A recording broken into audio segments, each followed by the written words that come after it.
Hi YouTube, I'm Namu and I'm here with Twitch Numbsters. We're gonna watch Oversimplified, the Second Punic War. Wait, this is part 3. Well, we're gonna watch part 1. Almost made a mistake. 3, 2, 1, go!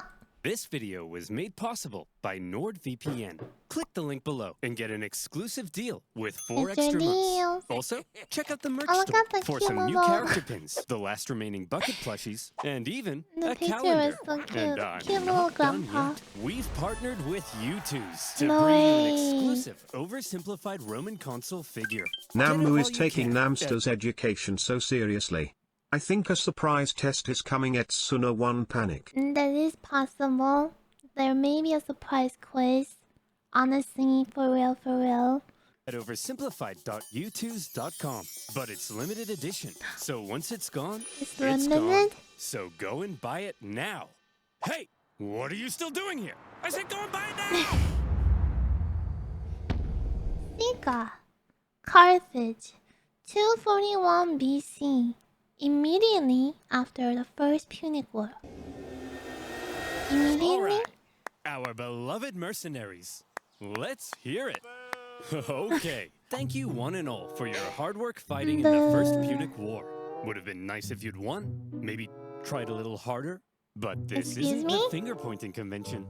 I know you all have one thing on your minds. Hey, when are we all getting paid? Never.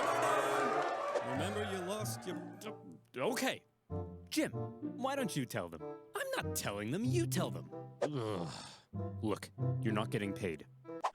What? We lost the First Punic War and owe the Romans a ton of reparations. Of course we can't pay you in full. Let's burn this place to the ground! Hey! Don't burn this place to the ground. Come on, fellas. Will killing us really make you feel better about your money? Yes. Way to go, sir. Shut up, Jim. You're fired. I guess that makes 2 of us. Huh? Oh my god! So they did not pay the people and they got upset. In the aftermath of the First Punic War, Carthage's disgruntled mercenaries, left unpaid for all their hard work, revolted, and Carthage found itself caught up in an extremely destructive mercenary war. The panicked Carthaginians... Oh, so after the war with Rome ended, they probably had like a time of war just like within, because of all the like people angry and the leaders. Hired more mercenaries to fight the mercenaries they couldn't afford to pay, and Carthage came dangerously close to collapse. All the while, across the water, there was Rome. Ha! Look at those morons. We just kicked their ass in the First Punic War, and now their own mercenaries are revolting. Haha. Yeah. Wait, First Punic War? You mean there's gonna be a second one? Well, we're definitely taking advantage of this situation. So almost certainly, yes. The Romans did, in fact, take advantage of the situation. Amongst the chaos, rebels on the Carthaginian island of Sardinia sent out a cry for help to Rome. Hot diggity dog, said the Romans. That's free real estate. And so in they went. Whoa. That's our island. Get the hell off. Hey, they requested our help. We're simply helping. Oh, no, you don't. Look, we're sending our own army to deal with the rebels, okay? But just to be clear, we're not trying to start a fight with you. So, don't declare war on us or anything. War! We surrender! Great. And as part of the peace treaty, we get to keep these islands. That fast? No! Oh my god. The Carthaginians were hopping mad.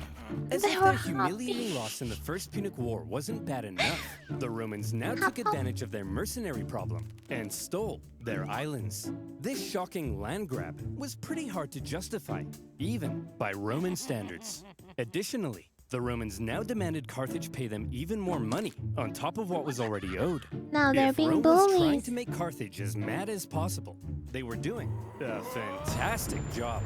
The seeds of a Second Punic War were being sown, and they were being watered with Carthaginian tears.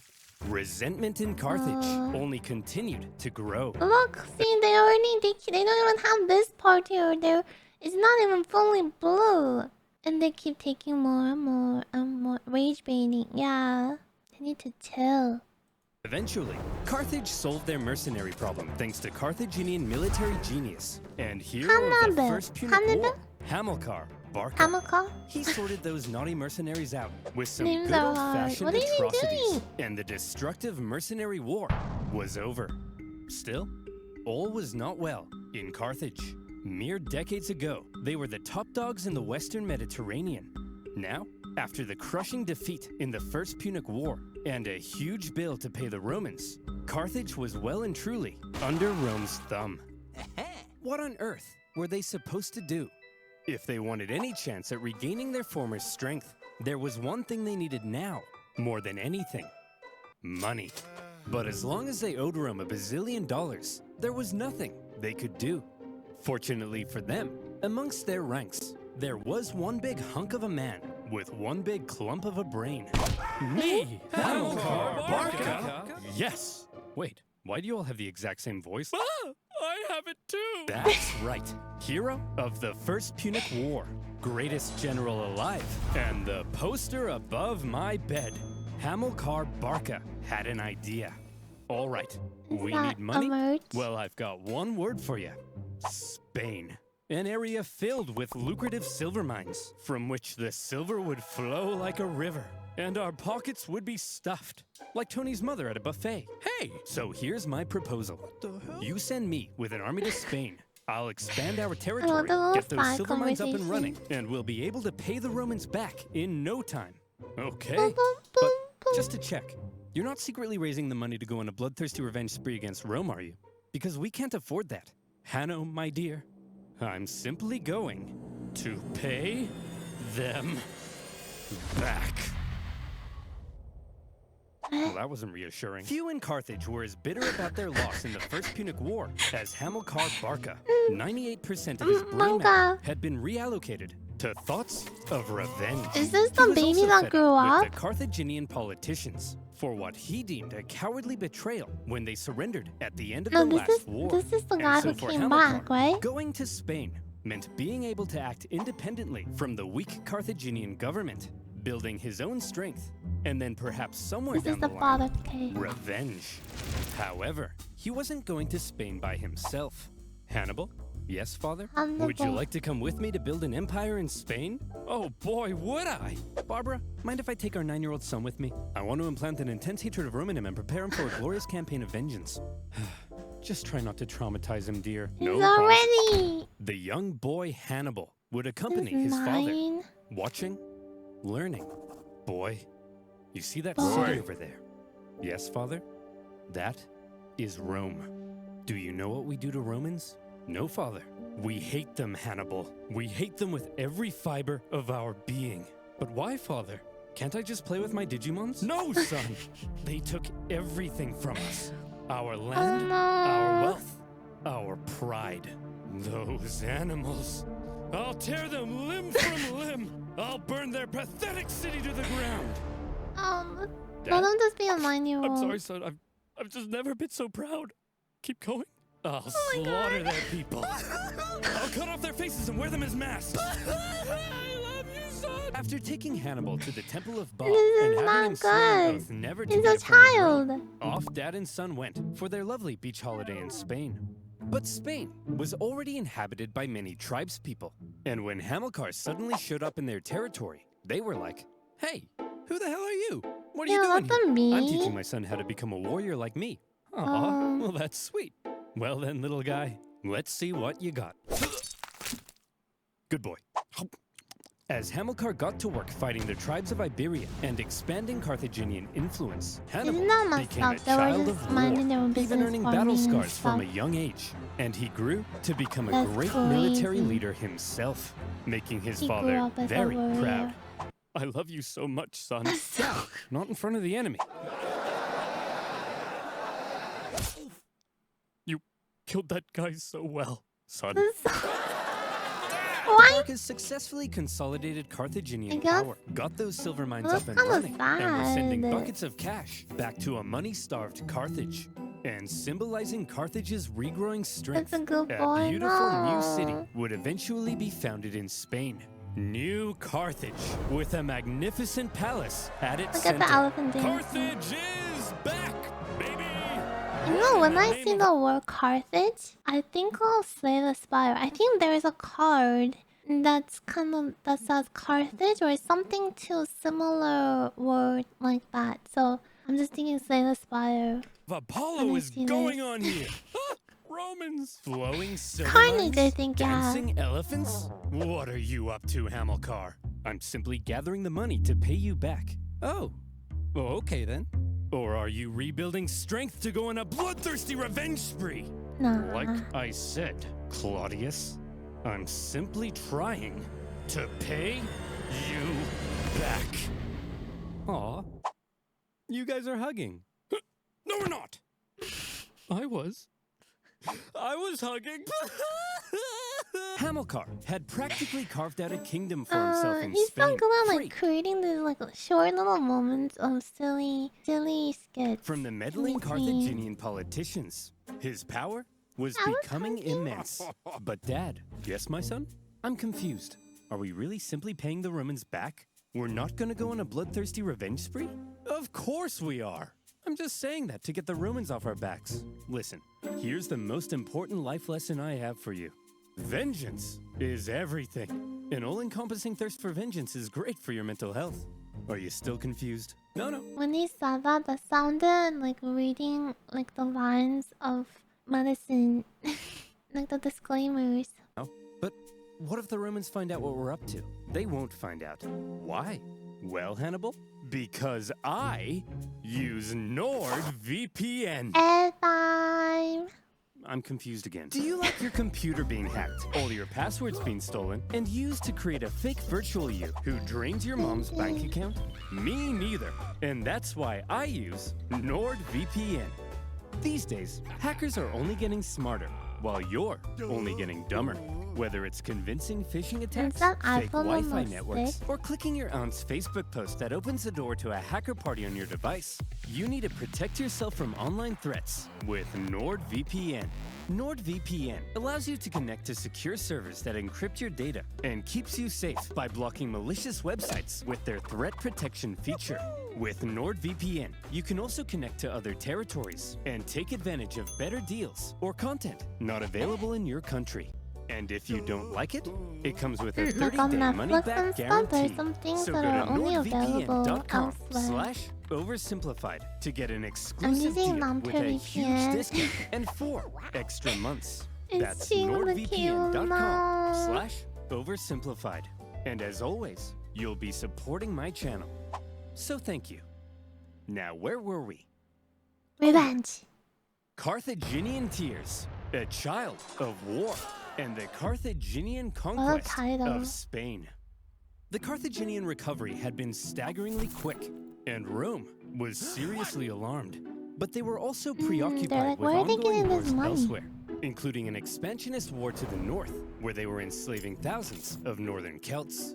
So for now, to keep Carthage in check, the Romans insisted on a new treaty. See this river? The two sides agreed that everything above it was in Rome's sphere of influence, while beneath it was Carthage. Under no circumstances were the Carthaginians to expand north of that river. But for now, Hamilcar How about the opinion of the people who have been living here all along, and the opinion of the people who have been living on the other side of the river all along? Excuse me. and son were living it up. Well, son, here's to many more years of successful campaigning in Spain. Now, if you'll excuse me, I just have to go fight those They don't guys. matter. See you later, son. I love you. They matter. Oh no. What the? Oh, crap. I He drowned? turned into Mufasa Oh, in the well. cloud. Always remember, son. Remember who You. you are. Our vengeance. I'm covering Also, him. delete my browsing history. Hamilcar Barca was tragically ambushed at a river and drowned. Not His go son-in-law, to the and possibly end. also his lover, no further questions, took charge for a while. But he too was later assassinated, leaving finally a 26-year-old Hannibal in charge of the Carthaginian armies in Spain. Sources say the men readily accepted him Oh as my their god, leader. even the whole. He chose to suffer the same hardships as his men. He lived in the same Okay, conditions, was often the wait. first into battle and the last one out. And it also helped that he looked a lot like his dad. he had the total respect of his men. If he said jump, they said how high. If he said tuck me in, they said how tight. If he said talk to a girl without peeing your pants, they said that's impossible. Nobody can do that. An army that would follow him anywhere would be crucial for exacting his vengeance against Rome. Hannibal's army had become a strong and loyal fighting force, and that was making a certain nation very uncomfortable.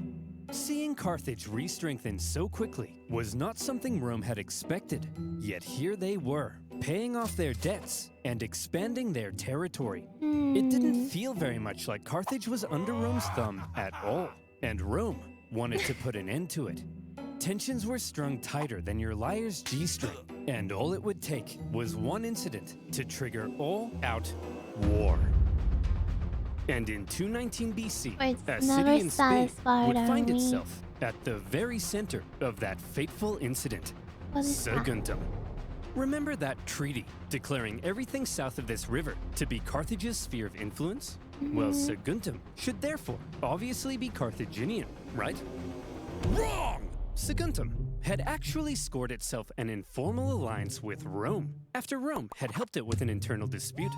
With Carthaginian encroachment, Saguntum began to fear for its independence, and Rome declared itself Saguntum's protector. But this clearly went against the Ebro River Treaty. So what on earth was Rome doing? Were the Saguntines and the Romans truly just BFFs? It's possible. Or was Rome deliberately trying to interfere with Hannibal's Spanish expansion and maintain a staging post for a future war with Carthage? More likely. And Hannibal certainly viewed this Rome-Saguntum alliance as an outrage. Yet another example of Roman arrogance. At first, he left Saguntum alone. But having learnt from his father to hate all things Roman, and having inherited his father's dream of bringing Rome to its knees more and more, Hannibal may have begun to see Saguntum as an opportunity. Could this controversial alliance be just what devilish little Hannibal needed to kickstart a second war with Rome and restore Carthage? The reason to start something. But what if they were trying to give them the reason to start something? Carthaginian dominance. It's even possible that Rome were also using Saguntum to goad Hannibal into a fight, so they could go and kick him out of Spain. And as the two giants began gearing up for round two, the poor people of Saguntum had no idea that they were about to be crushed in the collision. Hey! Your alliance with Saguntum is an insult, and we won't stand for it. They're our friends, Hannibal, and if you lay a finger on them, it'll be an act of war. Yeah, Hannibal, back He's gonna die. He's gonna die. He's gonna die. I was thinking I might just besiege their city and massacre their people. I hope you do, Hannibal. Find out what happens. Yeah, we hope you do, Hannibal. Wait, what? Maybe I will. Go ahead. Kill them all. Okay then. Fine. Okay, guess I'll do just that. Consul, we look forward to it. Consul, you're gonna protect us though, right, Consul? Consul! No, they must No! To top it all off, when the Saguntine people made the genius decision of raiding into Carthaginian territory, enough was enough. In an action that was guaranteed to provoke the Romans into war, Hannibal besieged the city. Maybe they thought the siege Romans of will help them. Saguntum lasted 8 cruel months before Hannibal broke through the city defenses and turned Saguntum into a killing field. It was a massacre. What the hell? Cause also it's like it's not even probably to them doesn't even feel like they're like attacking their own people because they technically invaded them. So it's still foreign to them, and they're not treating them like their own. Catch you massacring our friends, the Saguntines. Well, Consul, if you like the Saguntines so much, perhaps you should sug on these nuts. Estimate. Hearing word of the attack on Saguntum, Rome was understandably in an uproar, and all eyes were now fixated on what would happen next, as Rome sent a delegation to Carthage, led by one of the most highly esteemed Roman senators, Fabius Maximus. He demanded an answer for Hannibal's sins. All right, listen up, scum. You've got a rogue general in Spain attacking a Roman ally, What are we supposed to do about it? Well, there shouldn't have even been a Roman ally in Spain. You're the aggressor here. Hand Hannibal over to us as a criminal so we can punish him They're severely. not gonna do that. They Yes, love no, him. No, look. I hold in the folds of my toga both peace and war. Which one Okay. should I let drop? He really Whichever one. in the folds of his toga as he lifts it off. And war. Which one should I He let really drop? said this. Whichever They're one calling you him. want. And he really said this. Then I choose.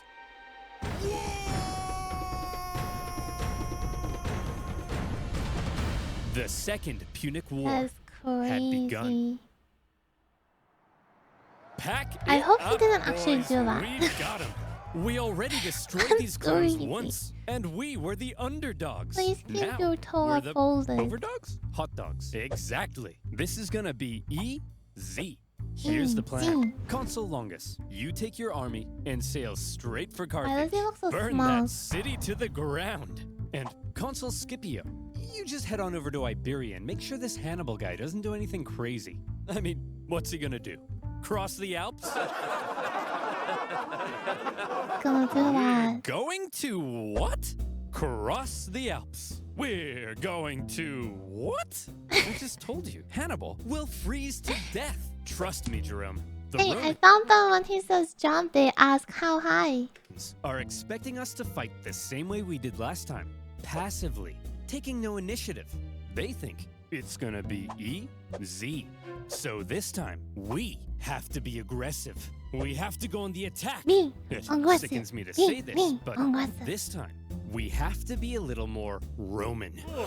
You mean we're gonna take poops and baths together? But I'm insecure about my hairy legs. No, I'm saying this time, we're gonna take the fight to them.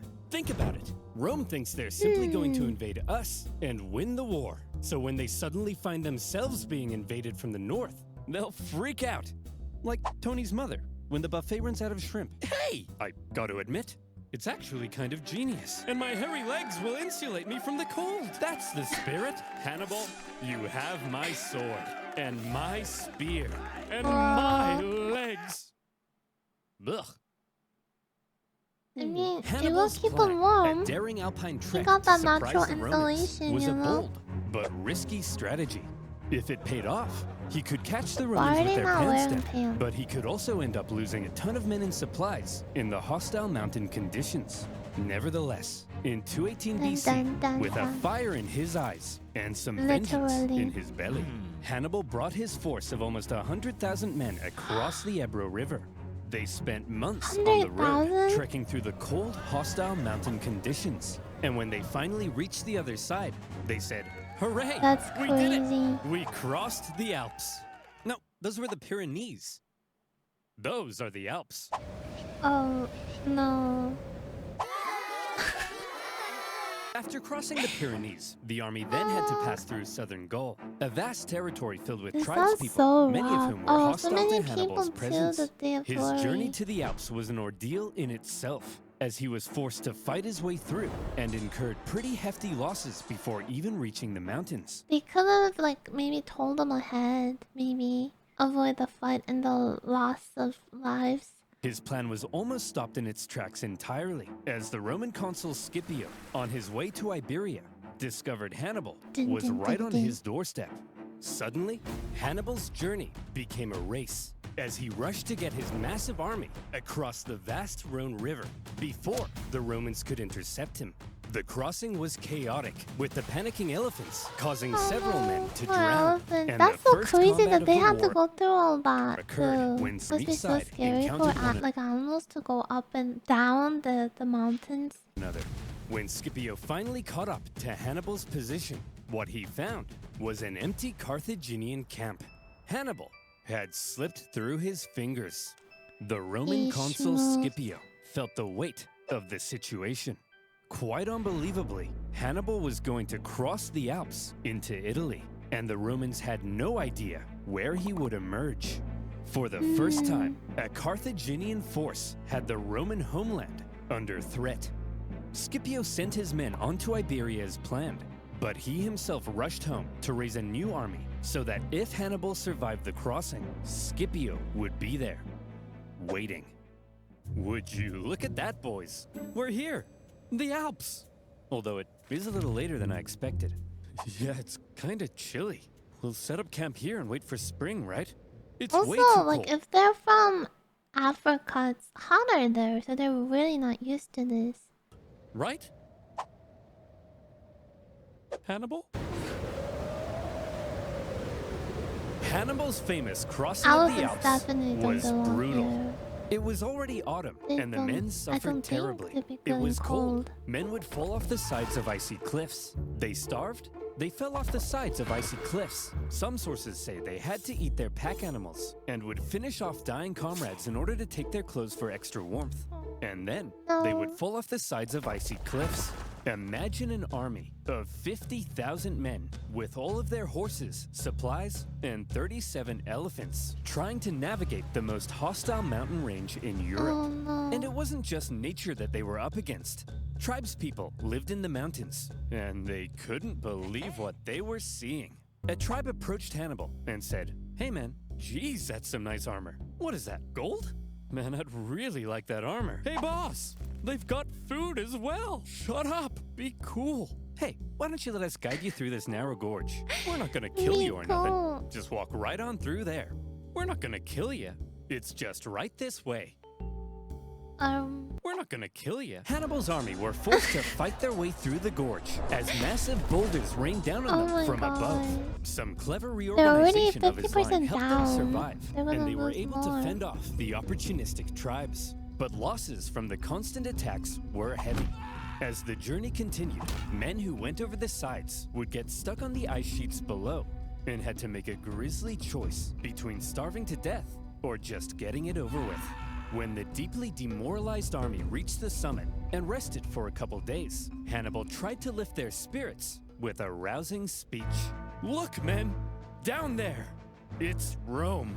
These plains stretching out in front of you are bountiful with food to eat and Romans to kill. Move, Bessie! Look, you have just climbed the walls Bessie! of Rome. The Bessie hard had part to is go. over. From here on out, it's all downhill, That'll and be- nobody else will die. Except for them. The rest of us here, no one going back dies. Starting now. Okay, let's go. Oh, for goodness sake! As it turned out, the descent was as deadly as the way up, with the cold Also, really how are they starting gonna to set fight in. once they get there? They're gonna be all weak and tired from the travel, so it's like way less people, super starved and hungry. The path became even more narrow, and at one point, the men spent 3 days in the Gravity freezing cold prevails repairing here a collapsed too. road. It's crazy. When they finally reached the bottom, Hannibal said, Everywhere. "Look, guys, we did it."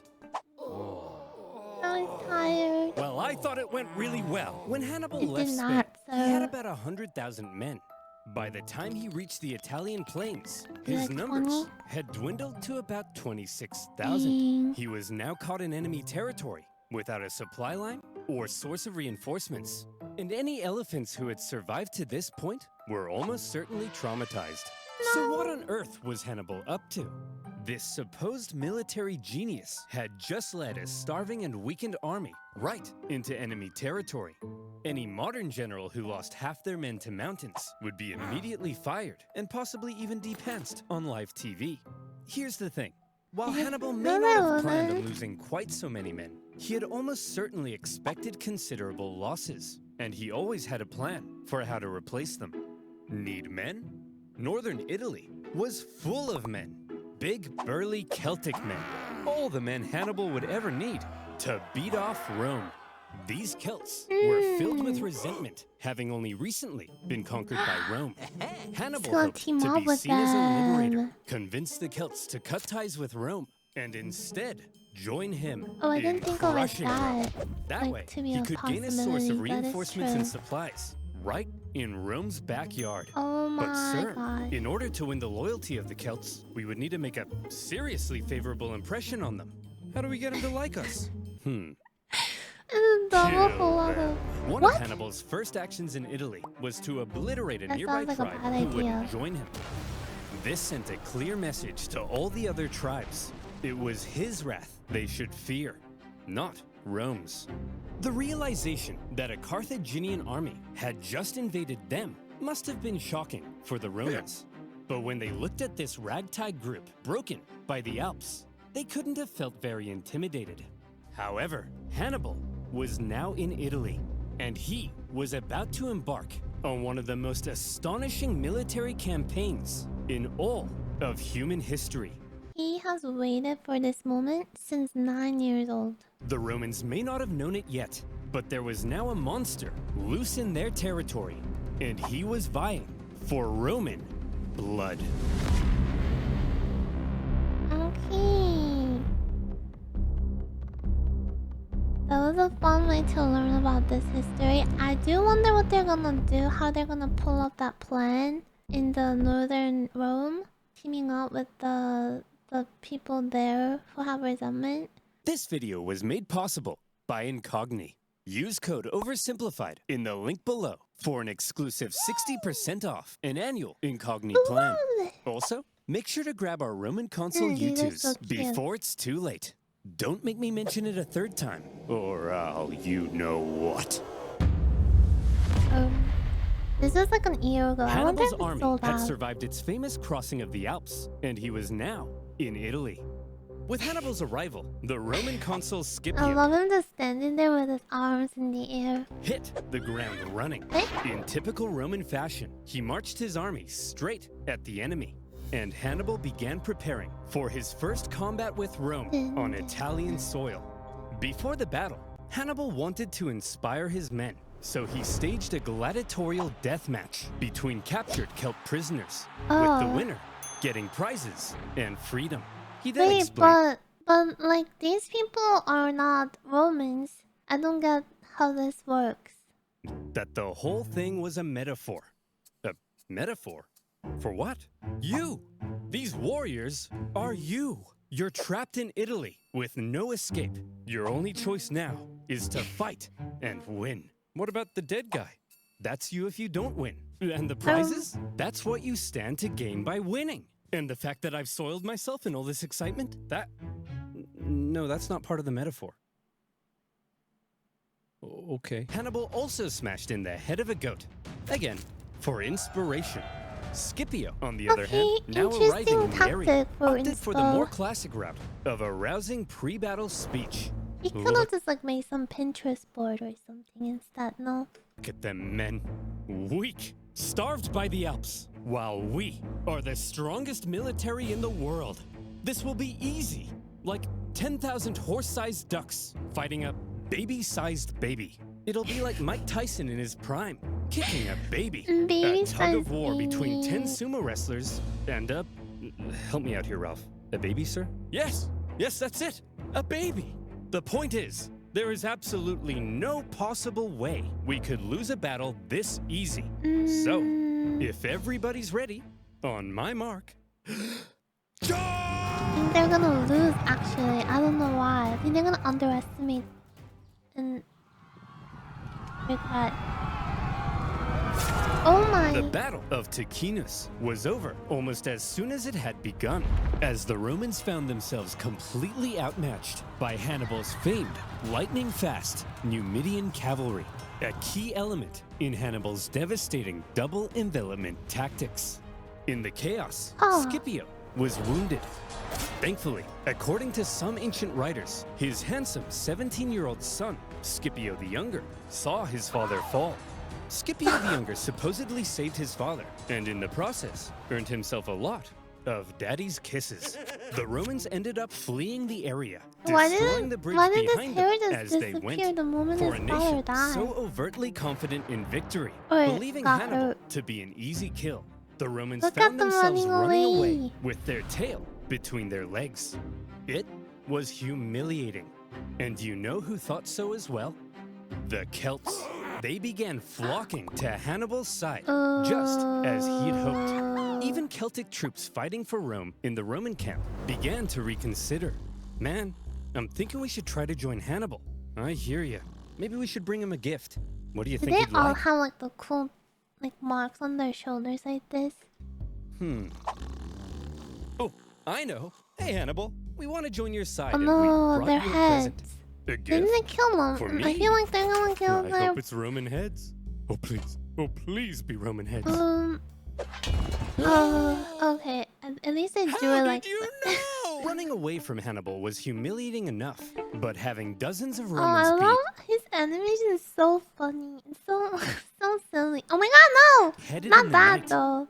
Now that's I was talking embarrassing. about the Ticinus had expression. been a relatively small battle, but the psychological impact it had early on was huge, and it was This is only so just a bad. taste. If you think about it, Hannibal had the loyalty of people to the point where they would do the crazy idea of crossing the Alps. So that's how much they trust him. I don't think they should underestimate him, and they did. That was their mistake. And then now other people here who are not related to him before, are now flocking to him. Of what Hannibal was capable of. Despite the shocking initial loss, however, Rome still didn't seem to fully understand the danger posed by the They monster still now loose in their underestimated. territory. The Senate was full of excuses. It's those traitorous Celts. That's why we lost. Yeah, and it was a cavalry battle. Wait until Hannibal faces our almighty legions. And our consul was bald. Once he faces our other fully follicled consul, then he'll really pee his pants. That other consul, Longus, had been in the south all this time, preparing to invade Africa. He had seen some success, even capturing Malta. But then he heard the news. Hannibal's in Italy? And I'm being ordered home? But I was gonna be the big boy. I was gonna invade Carthage and win the war. Well, you can be a big boy at home. No! Does somebody need a nap, sir? No! No! No! I want So them Longus brought his too. army on the long journey north. When he arrived in the area to decisively neutralize Hannibal, the two consuls joined their forces together, creating a double consular army. But the two consuls weren't exactly on the same page. Having a nice rest there, old man? I'm wounded, Longus. Pathetic. You don't understand. He's more dangerous than we thought. Maybe for you. Whoops. Listen, we Oh can't just no, march. I think they're gonna make the double mistake. He's gonna underestimate Hannibal once again. Yeah, I think it's gonna be. I think he's still gonna do the same mistake that this guy did. Straight at him like we normally do. We need to train our men through the winter, and we'll try again in spring. Sorry, I don't take advice from a bowling ball. Hey, I'll kick your ass, Longus. He's not Any day now. listening. I'm coming. Just you wait. Oh, Scipio, you you wait. feeble old man. Scipio was apparently He quite deserves cautious that. after his recent encounter with Hannibal, while Longus, typically Roman, couldn't wait to give Hannibal a swirly. So who would get their way? Well, when two consuls joined their forces, it turned out the Romans had an interesting system in place. They would each take turns being the one in charge. Consul 1 would lead one day, then Consul 2 the next. Back and forth, back and forth. As you can imagine, when the two consuls didn't agree, things didn't go so well. Yeah. In this case, due to Scipio's injury, Longus probably assumed even more command than normal. Hannibal had Celtic spies in the Roman camp. He fully understood the Roman system and Longus's hot-headed nature, and he knew he could exploit it. For goodness sake!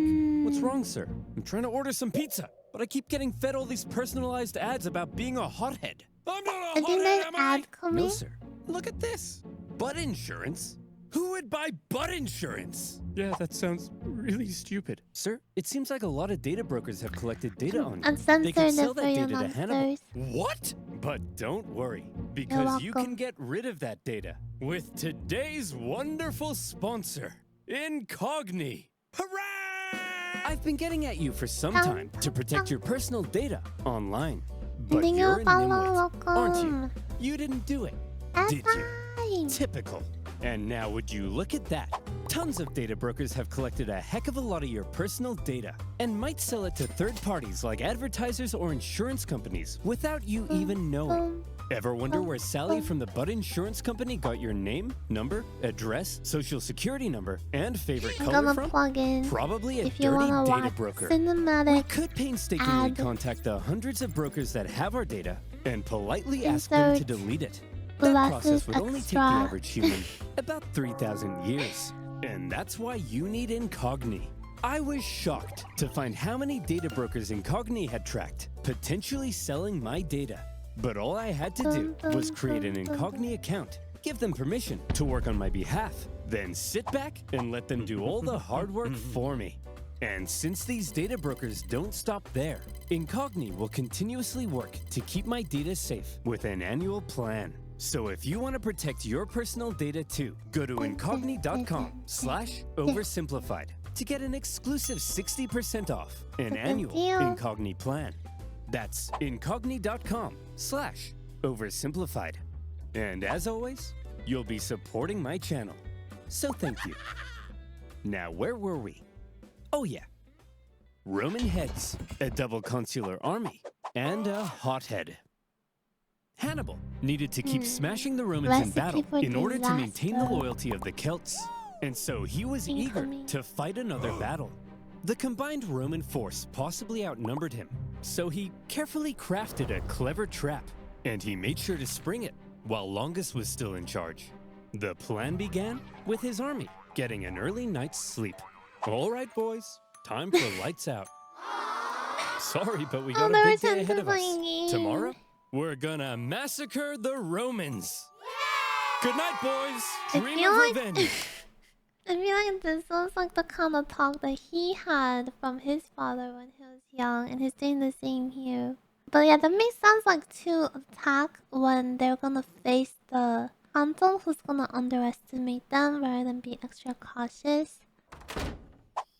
Gorzog, send out the cavalry. What does that mean? That night, Hannibal's Numidian cavalry made their way over to the Roman camp, arriving just before dawn.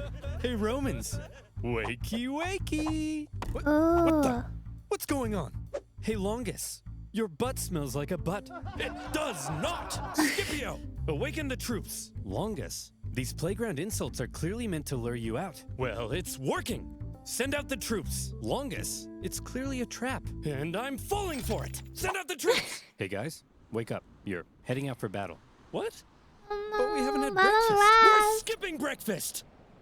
I don't think you can do that. As the Romans hurried out of camp, the Numidians began Them luring them peeking up back on to the the camp was so Carthaginian camp, cute. where these gentle angels were just awakening from their slumber.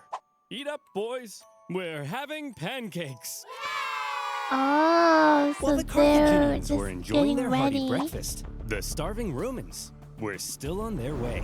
Hurry up! We have to catch those Numidians. Hey, why have you stopped marching? Longus, there's a freezing river in front of us. Well, get your gluteus maximus in the water! He's stupid. He's All right, not a boys, leader. Time to lather up. This oil will insulate you from the cold. It also smells See, like look how I'm lavender. taking care of his little... There's the True. Carthaginian camp. Get ready to fight, men. They're all like Sir, arrested. I think the water from the You river is beginning Not to ice so over. well. I can't move. Oh, I'm sorry. You thought war would be fun? Sitting around a nice hot campfire playing You truth get or off dare your with your friends? horse. Welcome to the real world! Truth. Who do you like? Sharon? Hey, They're having look, boy guys, the talk. Romans are here. Having perfectly orchestrated events so that his enemy was cold, tired, and hungry, while his men were well rested and covered in oil. When the two sides engaged one another, What is that the Romans important? were in no condition Like they're to just fight. moisturized? And the cherry on So, like, top, if the their previous oils night, wasn't Hannibal had contributing sent to out an elite fire. force of men led by his brother to go and hide behind a bush. They suddenly Oh, they're gonna sprung attack from out, behind. encircling the exhausted Romans, who were then cut to pieces. Once again, Hannibal's back. superior cavalry and double envelopment tactics had flummoxed the Romans. But the key word at Trebia was control. Hannibal used his intel on the enemy and the environment of the battlefield to carefully control the conditions of battle, creating lots of little advantages for himself that paved the way to success. And concealing troops for an ambush? All of these things are what make Hannibal the genius he's remembered as He's today. too good. As for Longus, he managed to escape the battlefield with a small number of troops. Disgraced, he didn't want the Senate to find Not out a what had leader. happened, and he Bad. began obscuring communications back to Rome. Longus, where have you been? We've been looking for you.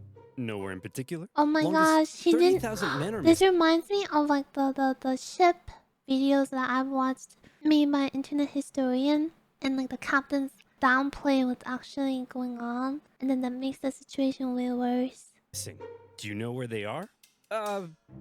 They're taking a bath. 30,000 men? All in a bath? Yes.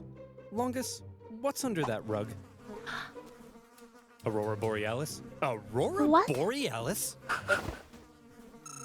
Oh, well, that's my consulship over. Good luck with Hannibal. Bye. Trebia had been Oh a my disaster for gosh. the Romans. And as even more Celts began Hold on, let's flocking see to that had been a number. disaster. And these are the stats. He's a skedaddle. It's like my time's over. I'm out of here. Not a leader. Doesn't deserve a statue. I hope he didn't get a statue. For the Romans. And as even more Celts began flocking to Hannibal, Rome largely lost its control over Cisalpine Gaul. In Rome, complacency turned to alarm. Hannibal had outwitted them on their own soil and inflicted a costly defeat. But with that, Scipio and Longus's terms as consul were over. They were replaced with two new consuls, Servilius and Flaminius. The Romans may now have begun to realize the trouble they were in and the genius Hannibal had shown in invading Italy. The Romans had expected to be the ones controlling this war. Remember, they thought they were going to invade Carthage. Now their plans lay in ruins, and they were levying 11 new legions to deal with the threat. Hannibal had completely redefined the war. But Hannibal had a little problem of his own. Things had gone well so far, but the Celts were notoriously fickle, and Hannibal needed to ensure he maintained their alliance and his base of support in I'm Italy. bored. Any Celts he captured fighting for Rome, he treated extremely well and allowed them to return to their homes. But the longer he hung around in their territory, eating all their food and leaving beard trimmings in their sinks, the more resentful they may become. They wanted to go south and plunder some Roman Clean booty, the sink and Hannibal after doing also hoped to that. sway Rome's other Italian allies in the Bob, south to then his they side. won't So from hate you here, for the it. path was clear. Hannibal had to move south. Just one problem. There were two main routes Hannibal could take to move south. And wouldn't you know it, that's exactly where the two new Roman consuls had taken fortified positions. If Hannibal tried to move on them, he'd be fighting from a disadvantaged position and could be bottled in. There is a third option. Ooh, tell me. We could move through this vast impassable marshland flooded with dirty, stinky, disease-infested water that at times would come up to our necks. But there's no way we would attempt that, right? That'd be crazy, right? Hannibal? Hannibal's 4-day trek across the Arno Marshlands was hell on earth. Almost as crazy as when he crossed the Alps. Imagine 3 full days, unable to sit or lie down, because there's nowhere to sit or lie down. Meaning 4 full days without sleep, slugging through heavy mud. You contract cholera, your foot falls off, and Jim Bob directly in front of you won't stop pooping in your path. In fact, everybody's pooping in your path. Some delirious, sleepless men would see clumps of mud and say, man, I could just sink into And that. it's all money, so you And then can't they even would. tell. When pack animals died, it gave nearby men a chance to rest, but only for a few moments before they were whipped back into line. Even Hannibal himself couldn't escape the torture of it. Hey Hannibal, if we see a Starbucks, can we stop? I need to take a leak. No! He got infected with something. What? Geez, Hannibal. Looks like you picked up a nasty eye infection. Normally for this sort of thing, we just wash it out with some clean water. But as you can see, No water clean everywhere. water. But it's full of Jim Bob's poop. No worries, Doc. I'll just take care of it No, myself. no, he's... That'll be $3,000. When the now possibly one-eyed Hannibal and his army emerged from the swamp, they Did he were really? shattered. But he had just managed to slip 50,000 men right past the Romans into rich Etrurian lands, where he could replenish his supplies He's and his insane. Celt allies could go crazy, That's securing Roman loot crazy. and booty. As fields and villages went up in flames, one Roman consul He's couldn't too help but hardcore. notice the hot-headed Flaminius, feeling it was his responsibility to protect these lands, rather than waiting for his co-consul to come join him, immediately left to go chase Hannibal. Now, this Flaminius was an interesting character. He was what the Romans called a new man. He came from the lower plebeian classes of Roman Okay. society, and as a result, he reportedly had kind of a screw-you attitude to the establishment, and a big old arrogant chip on his shoulder. Picture Sid Vicious wearing a toga. That's Flaminius. And Don't know who that Hannibal, is. thanks to his spies, knew everything. Just as with Longus, Hannibal knew Flaminius was just the kind of man he could lure into a trap. Hannibal led Flaminius But the thing to the is that Hannibal's people are right now probably super exhausted after that trip. He's also injured. They're not the same group that they were before earlier on. entrance of a narrow pass along the north shore Fresh of water. Lake Trasimene. Flaminius watched as Hannibal's army entered the pass. I've done it. I've spotted the enemy. Sir? That big follow us sign seems kind of like they're trying to lure you in. Yes, Gareth, and I'm taking the bait. Sir, this They really look seems so like a trap. stars Yes, walking Gareth, backwards. and I'm falling for it. Daylight was fading. Uh-oh. So for now, the Romans set up camp. The two armies encamped across the lake from one another, and night fell over the two camps. In the morning, Flaminius would catch up to Hannibal, and he would be the hero of Rome. For now, the Romans got nice and comfy in their beds. Good night, Flaminius. Good night, Rome. Good evening, Hannibal. During the night, Hannibal night ordered attack? total stealth Ninja time. as tens of thousands of troops He has a teddy bear. scaled the wooded hills above the pass, completely undetected by Rome's Oh no, scouts. wait, what? What is he? Why is he standing there? Why is a Roman soldier just there? Let's go, girls. Flaminius took off across the lake shore to try to catch Hannibal. As he did, even Oh, the they're weather not seemed there. to be on Hannibal's side. A thick fog rose from the surface of the lake, obscuring visibility. Oh. Look at this! Did This is Hannibal perfect! The mist will obscure even calculate the mist part? That's crazy if he did. our approach. Hannibal will never see me coming. Sir? Why does it sound like 50,000 Carthaginians are charging down the hill towards us? You mean 50,000 Carthaginians are charging right into my trap? The Romans found themselves completely hemmed in on all sides, with zero And then there's visibility in the water fog. on the other fighting side. was terrifying and chaotic. Troops were pushed into the lake in their heavy armor, where they were either cut down or drowned. And Flaminius, who likely stood out And like they a sore weren't thumb wearing the in his heavy consul armor. attire, Oh. caught the attention of one Celt warrior, with his head possibly swirling with thoughts of how the Romans had decimated his homeland. Oh. According to the ancient writers, this Celt took his chance. Oh, In the 3-hour-long massacre, 15,000 Romans were killed, and an equal number captured. An entire army completely Oh my wiped gosh, out, look. along with their consul. During the battle, the Roman vanguard had managed to break through at the front and climb the hill above the fog. When the mist cleared, what they saw was a blood-red lake and a sea of Roman bodies. Worse yet, when the other consuls sent cavalry to try to aid Flaminius's doomed legions, they too were caught and defeated. A double disaster.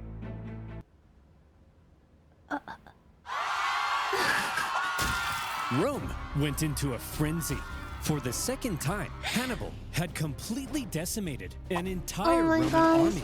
Romans were Hannibal dying really by the making his tens of father thousands. proud here. Common citizens began flocking to the city for safety.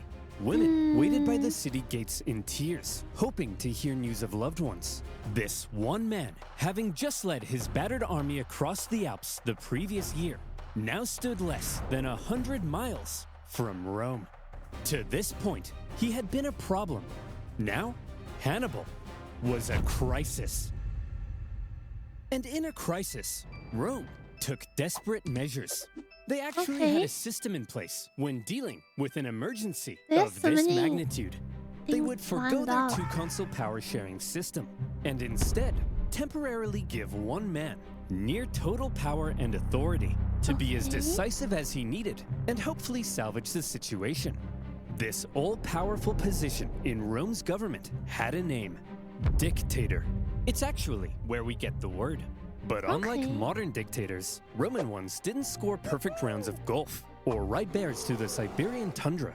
They held their power for just 6 months before they were Okay. required to give it up. And in Rome's hour of They need, have so many the like man systems in place for like different kind of situations in so much detail. chosen to be dictator in 217 BC, one of the most highly esteemed members of the Roman Senate, Fabius Maximus. So how would Fabius, as dictator, confront Hannibal? Well, Fabius understood that marching all of Rome's young men straight into a one-man meat grinder was bleeding Rome dry. Hannibal was clearly too dangerous to face head-on in battle. However, he was also stuck in their territory, with dwindling manpower and forced to live off the land. It wasn't a sustainable position to be in long term, and he could only remain there for so long.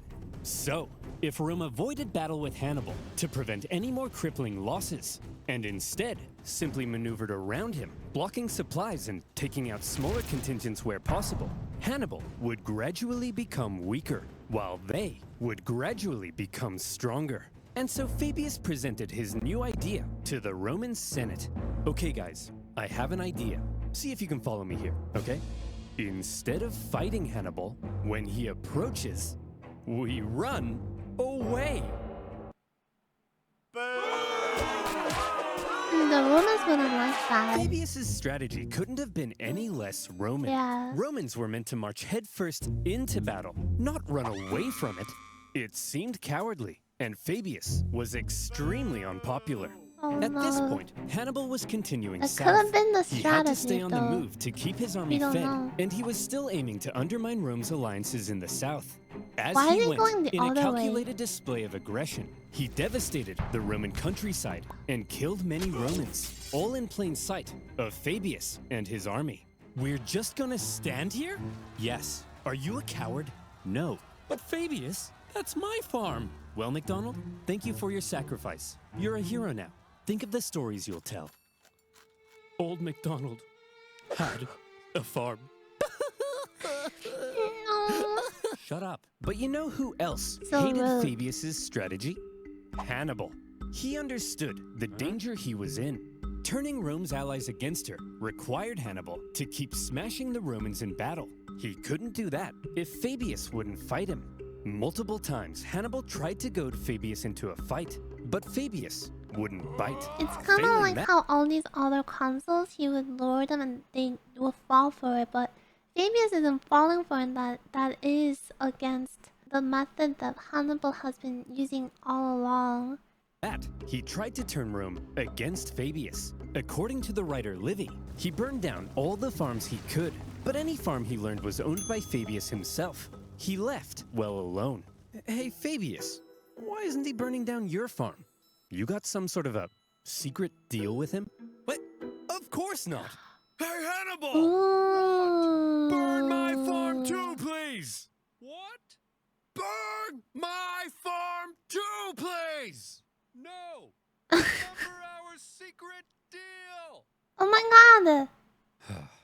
Well, you gotta admit, he's a genius. Hannibal's problem, however, was that he had to stay on the move to keep supplying his He army is from the so local smart. lands. At one point, he entered Campania, one of the richest regions of Italy, great for resupplying, and great for showing up Fabius in front of Rome's South Italian allies. But he was caught in a valley, and Fabius quickly moved to block his escapes. Haha! We've got him! After he's used up all the valley's supplies, he'll starve. Sir? What are all those lights leaving the valley? Is he trying to escape? Lights in plain view. Well, that's a trap if I've ever seen one. And we're falling for it! Suspecting a trap, Fabius refused to budge. But other Romans in the valley rushed to confront Hannibal, only to find the Carthaginian army was actually just a herd of oxen with torches tied to their heads. They then found themselves caught in an ambush. With the Romans Oh, distracted, no. Hannibal's army was able to slip away into the No, night why didn't they trust unopposed. Fabius the Classic Stoic? Hannibal. For all his inaction, the dissatisfied Romans mockingly dubbed him Fabius the Delayer. But the thing is, Fabius's strategy was probably the best thing he could have done. He was right that constant encounters with Hannibal were bleeding Rome dry, and the time he took allowed Rome some breathing room to recover their forces when they desperately needed to, while putting Hannibal into an increasingly more difficult position. Modern historians view Fabius's strategy as generally a good idea. To this day, the act of not engaging an enemy, but instead gradually wearing them down, is still referred to as the Fabian strategy. But when Fabius's term finally came to an end, the Senate couldn't have been happier. It was time to start fighting again. However, they probably had a little chat about how they were going to go about it. See, Hannibal's tactics up until now had been very sneaky, or if you're a Roman, you might say dishonorable. I'm sick of it. Every time we try to take this guy down, we march straight at him. But then, oh no, Hannibal's hiding in a bush. Hannibal's got 30,000 men up a tree. At this point, I'm not convinced my wife isn't just Hannibal wearing a disguise. What? Look, this time we obviously have to switch something up. Now granted, we're Roman, so we're gonna march straight at him without thinking. That can't be helped. It's in our blood. But I have a proposition. This time, when we march straight at him, we do it with a massive army. I'm talking like 80,000 men. It won't matter what kind of shenanigans he pulls. He can hide in all the bushes he wants. There's no way he can possibly beat off 80,000 men. Grow up! You know what I mean? And so it was. With 2 new consuls, Rome put together a massive army, the biggest Rome had ever fielded, to put Hannibal away once and for all. To gather the men required, 2/3 of them ended up being completely inexperienced. But how much experience does it take to be expendable war fodder? As this massive army set out in the... They shouldn't count that Fabius, or I guess his time just ran out 6 months. Summer of 216 BC, the Romans knew they needed to win this battle. Just one victory over Hannibal would likely be enough to end his entire campaign. And this time, their overwhelming manpower gave them confidence they could do it. Hannibal had taken position at the town of Cannae, where he had captured an important Roman supply depot. With Fabius gone, Hannibal knew a battle was likely coming, and he was eager to fight it on his terms. But when his men looked out at the Roman camp, they couldn't believe what they were seeing. That army's huge! There's no way we can possibly beat off all these men. How are we gonna beat off all of these men? You know what I mean? I think he's right, Hannibal.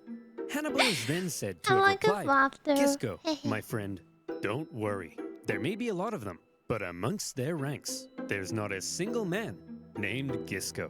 This joke was apparently so funny that his officers began to laugh and laugh. And when his men in the camp heard the laughter, they were like, hey, they're laughing. I guess that means we're gonna win the battle. Yippee! As for the Romans, the consuls were another pairing between an inexperienced hothead and a wise scholar. Although the main historian from this era was good friends with Paulus's family, so take that with a grain of salt. On his day of command, the rash and hasty Varro, despite the apparent pleas from Paulus, sent the army out for battle. And when Hannibal saw this, he did the same. And here comes the single largest battle of the Second Punic War, and one of the most renowned battles in history, the infamous Battle of Cannae. In all the pre-battle maneuvering, Hannibal was able to ensure his army was fighting from the south. This meant the seasonal dust-carrying winds were to his back and blowing Oh my gosh, Hannibal is so smart. He thinks, you know what it is? I think he respects Mother Nature. He tries to use nature to his advantage. He's so calculating. Directly into the faces of the Romans. Like I said, control. Yeah. After 2 years in Italy, Hannibal's infantry had dwindled to about 40,000. The Romans possibly outnumbered him 2 to 1. Their army was so big that their maniples stretched far deeper than they normally would. The Romans planned to charge Hannibal's thin, weak line like a battering ram and break it. They also chose a narrow battlefield in the hopes it would prevent Hannibal's far superior cavalry from being able to outmaneuver them. They wanted an honorable battle where pure strength, rather than trickery, would decide the outcome. If Hannibal had his say, however, trickery might end up having a lot to do with it. He ordered his line to position themselves as an outward bulge, with his weakest troops at the very center. Just behind them, out of sight from the Romans, stood the elite Libyan infantry, waiting for their moment to strike. The battle commenced as the massive Roman troops smashed into the Carthaginian center. The shape of Hannibal's line ensured the overwhelming weight of the Romans hit his weakest troops first, and they were pushed back. Hannibal's outward bulge reversed inward, with the Romans being funneled in towards the weak center. Hannibal had positioned himself at the center to encourage the troops to hold out as long as possible against the Roman onslaught, because while the Romans were unleashing carnage on the center, Hannibal's cavalry needed time to do their job. The heavy cavalry on the left, after a barbaric fight, sent the Roman horse packing, with the consul Paulus even sustaining a severe head injury. He managed to move into the center to keep the battle going. Then, the heavy cavalry turned and approached Varro's cavalry from Now behind. they're gonna go behind. At the first sight of the coming Carthaginian envelopment, Varro ordered his horsemen to flee the battlefield. The Carthaginians had won the cavalry battle. But back in the center, according to They're some still accounts, there. Oh, Hannibal's no. line did eventually end up caving to the massive weight of the Romans, and they began to flee. The Romans pushed deeper, and organization they're gonna within get the army likely surrounded. broke down as they became a giant mass trying to massacre the fleeing Carthaginians. They didn't realize that they were playing right into Hannibal's hands. At that moment, Hannibal's elite units, having done no fighting yet, and therefore fresh as a daisy, turned and smashed into the Roman sides. Many of these So troops were scary wearing smart. Roman helmets and armor they had picked up after previous battles, and the confused Romans may not have even realized they were the enemy. As Hannibal managed to regain the composure of his center and encourage them back into the fight, the Carthaginian cavalry swooped in from behind. And look at what lies before you. A military general's wet dream. The total encirclement of a much larger force by a much smaller force. The Romans were trapped. Hannibal had unbelievably managed to use their own superiority in Crazy. numbers against them. Rather than simply encircling them, he had actually allowed them to use their own immense power and push themselves into an encircled position. This was the genius of Cannae. And with that, 300 IQ. the annihilation began.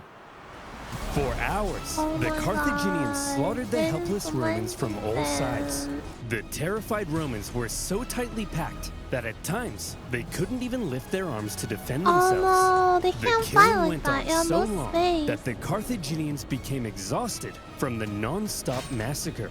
And by the time the butchery came to an end, the grim toll spoke for itself. To Hannibal's several thousand lost, the Romans suffered 60 to Oh my 80,000 gosh. dead or captured. Yet another entire army wiped out by Hannibal. Many high-ranking Romans met their end at Cannae. Paulus, for one, but also 80 senators and more. It's been estimated that 20% of Rome's male population aged 18 to 50 Oh my died gosh. at Cannae. This was it. Oh my gosh. Hannibal's vengeance. The stunned Carthaginians, as they searched for their own survivors This among is the dead, sad. couldn't believe the sight of it. An estimated 30,000 gallons Oh of my blood gosh. now lay spilled on the battlefield. Rome's defeat at Cannae sent shockwaves throughout Italy. Yeah. Just as Hannibal had hoped, most of southern Italy now defected to his side, including the second largest city on the peninsula. Wow! Hannibal, this is incredible. What could possibly come next? Next? Jim Bob. I've killed 150,000 Romans. I've turned her allies against her. That's it. That's vengeance. So let me tell you what comes next. Rome surrenders. Oh, Their territories are reduced. we recover our lost islands. Okay, let's And go. Carthage dominates the Mediterranean once again. Oh my But sir, gosh. what if they don't surrender? Jim Oh. Bob, did you miss what just happened? Of course they're gonna surrender. Don't think they Throughout his will. campaign, Hannibal had shown so himself to be stubborn very too. adept at reading the Roman mind. But if he now thought that Rome might surrender, it was the first time he severely underestimated them. And Is he was this when he about to starts making discover an mistakes? extremely inconvenient fact about Rome. They're stubborn. Rome never surrenders. At a Roman survivors' camp They near never give Cannae, up. one young officer overheard Do you some not remember how they were when they were building ships over and over and over and over? Like, they do not respect Mother Nature, but they don't stop either. They're insane. troops discussing how they would flee Rome. Drawing his sword, he threatened to cut down any man that would abandon Rome in its hour of need. That officer was Scipio the Younger. But soon enough, the Romans would come to call him Scipio Africanus, What does that the mean? hero of Rome. Okay. So part 3 is Hannibal versus Scipio. Hannibal, so smart, amazing leader, what is technician the word? Strategist. And it's so sad too. All the people, all the soldiers back then. That's crazy. This video was made possible by NordVPN. Click the link in the description to get an exclusive deal with 4 extra months. Head over to the merch store to pick up some character pins, calendars, and more. Also, ever needed to enact vengeance on your enemies, but always felt This too is shy? the Well, figurine. fear not. Oh my Little god, Hannibal Hannibal is one! here. Support our channel by heading over to No oversimplified.youtube.com and buying I your can see a very lot of own people wanting pocket-sized this. piece It's of so vengeance. Our exclusive Hannibal figure is in limited supply, so get it quick. Is this gonna be the recap?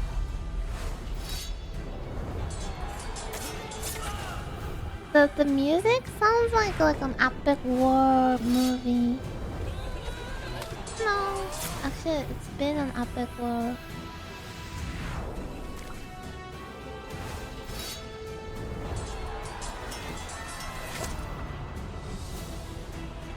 Casimir. I think this is the final one that we ended with yesterday, or last video.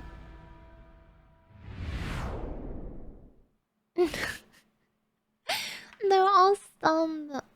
Rightfully so. Yep.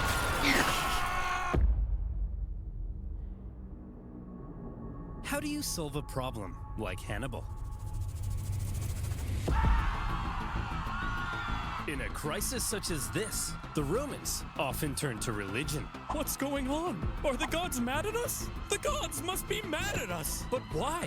Why? No, why? 2 of the Vestal virgins broke their sacred oath and lost their virginity. That's why Hannibal's kicking our ass. It's crazy how logical they are, but also the opposite of that sometimes at the same time. What should we do with them? Appease the gods! Bury them alive! True Who did they even story. boink?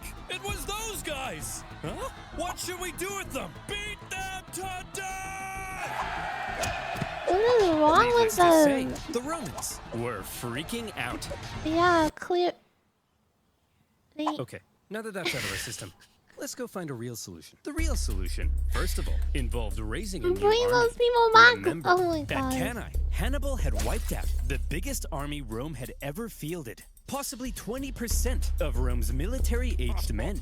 Rome needed to replace those losses, and fast, before Hannibal arrived at their gates. But where would those replacements come from? Rome had a few ideas. Quick! Lower the age of conscription! You! Put down those Digimons! You're a soldier now! Enlist all these slaves with the promise of freedom! And equip them with all these religious weapons and armor! Anything we've got! All right, men! You poor are kids, Rome's last line no. of defense! Man the walls! Brother, the outfit doesn't even fit them. They're so After the little. earth-shattering defeat at Cannae, the Romans expected Hannibal to arrive This at their is so gates any Jover day when they now. have to do In this. Hannibal's camp, the mood was triumphant. We did it! We won! So when do we march on Rome? Today? But I'm free in 10 Hannibal minutes. apparently Slow starts down. We're not going to underestimating. Rome. We're staying right here. Are you an idiot, Hannibal? No, I'm smart. We don't need to march on Rome, because after what we did, the Romans are definitely going to surrender. Watch. Hey, Jim Bob. Yes, sir? Go to Rome and discuss peace terms. Yes, sir.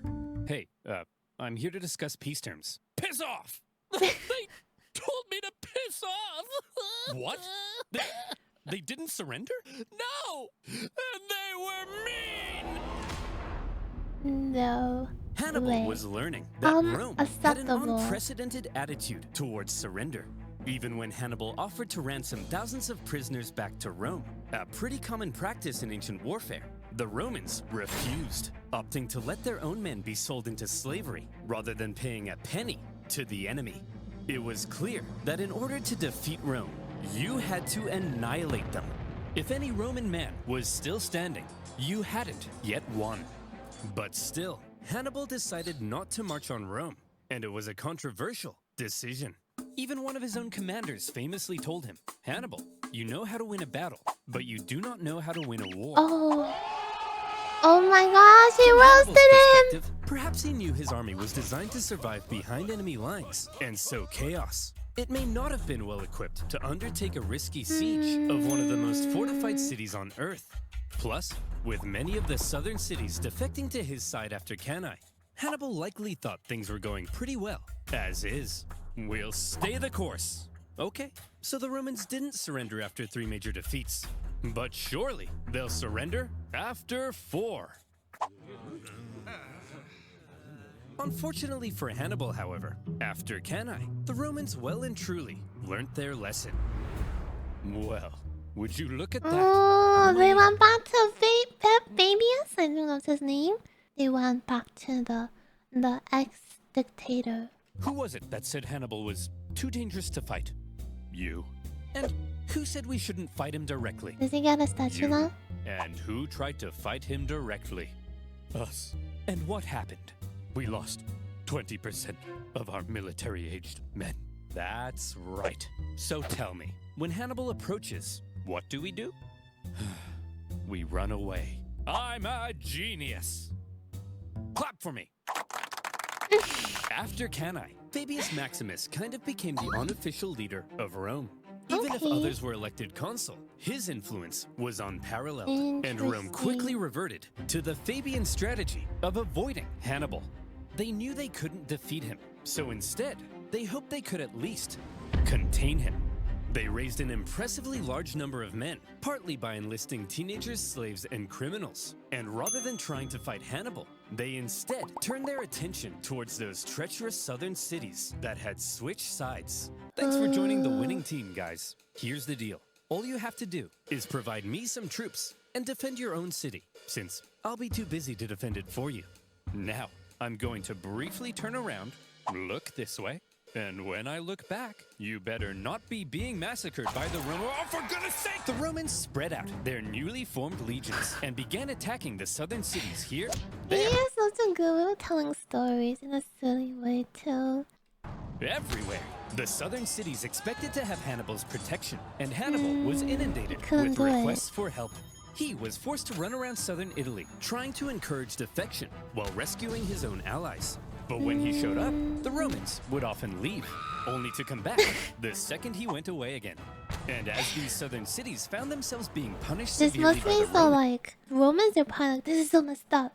Why are we running away? Romans, they began to realize that joining Hannibal may not have been such a good Oh idea. no. You think you're so big?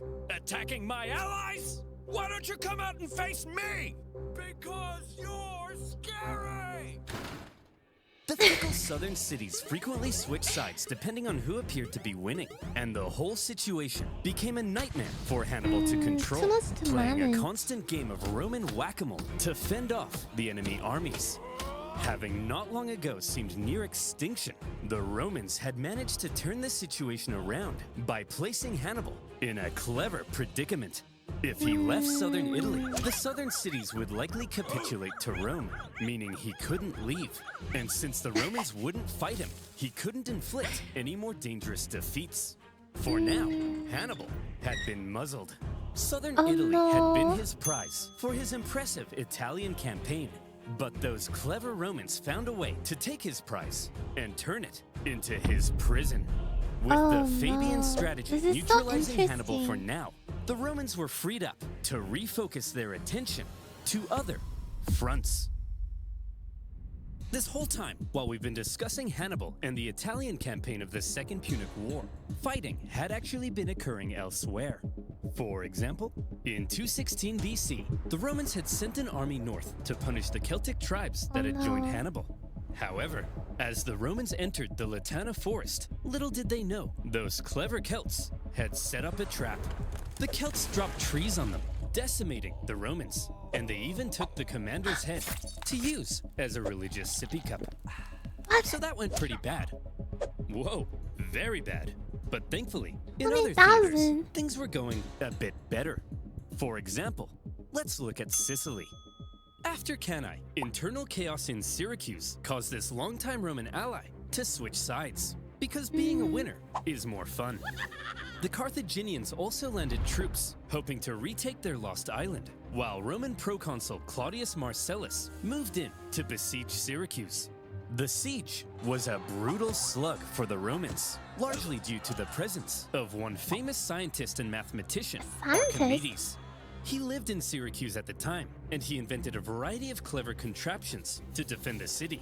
There was a There's a little poster behind them. Shoo! Wowzer! Yeah! Wow! Awa!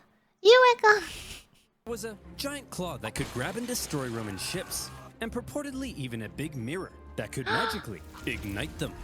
The Carthaginian forces on the island attempted to come to Syracuse's rescue, but luckily for the Romans, they all got diarrhea and then died.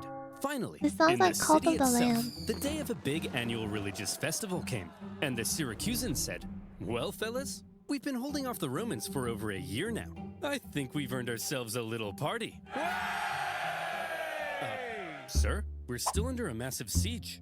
Are you sure? They'll probably take advantage of it. Well, Carl, I'm taking advantage of the open bar. Sir, they've got battering rams. Well, Carl, I'm ramming these hors d'oeuvres into my mouth. Sir, they'll tear down our walls. Well, Carl, I'm tearing it up on the dance floor. Sir, they're literally at the gates. Well, Carl, I'm literally at the cheese platter. That's so dumb. Marcellus took advantage of the drunken festivities, stormed the city, and plundering ensued. In the chaos, Marcellus ordered Archimedes be captured alive. Some sources say Roman troops entered Archimedes' home, and they were like, "Hey man, are you the math guy? Go away. I'm drawing circles. Look, I just need to know if you're the nerd." "Come on, bro, get out of here. You're messing up my circles." Now is not a good time to draw circles. It's always a good time for circles. I love circles. Either stop drawing the circles or I kill you. I choose the circles. Oh my gosh, oh, they killed him! Despite not securing Archimedes, by 210 BC, the Romans did secure Sicily and also put down a Carthage-supported rebellion on nearby Sardinia. 2 Roman successes, and there were more to come. After Cannae, King Philip V of Macedon saw an opportunity. He was concerned with recent Roman expansion into Illyria, and so, when he saw Hannibal annihilating the Romans in Italy, he said, "Oh my gosh, hey! Hey, Hannibal! Oh my gosh, you're so cool! Let's form an alliance and annihilate the Romans together!" The way he swimmed over. Sure. Yes! This is bad. Hannibal hoped to secure Philip's help in fighting Rome, but a Roman army was sent to the region, stirred up Philip's other Greek opponents, and essentially kept Philip bogged down in Greece for the entire duration of the war. Another kind of Roman success. But the main front Rome was hoping to push Carthage back in was Spain. The riches of Spain made it one of Carthage's most valuable possessions, and the Romans were eager to weaken it. Remember way back at the start of the war, the consul Scipio was supposed to go to Spain but ended up rushing back to Italy when he realized Hannibal was crossing the Alps.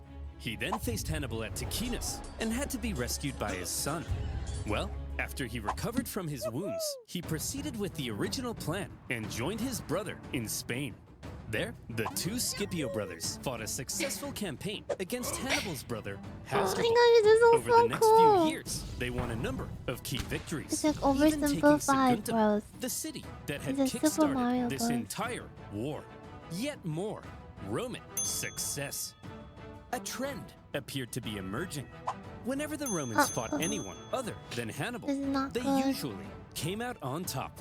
Perhaps these other fronts would be the key to Rome taking back control of this war.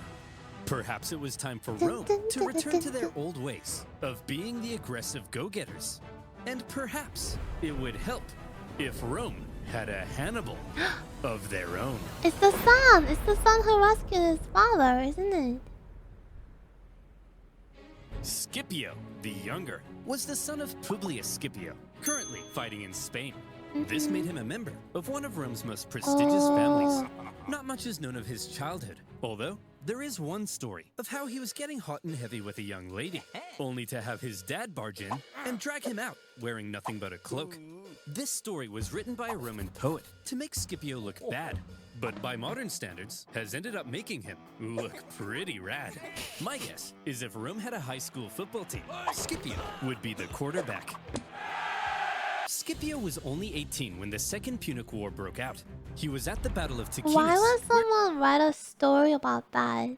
Write something different. where he famously rescued his father, and he Yeah, was I one of the remember this survivors one. of the Battle of Cannae, Oh, after he which was he threatened to there. cut down any Yeah. man who dared abandon Rome.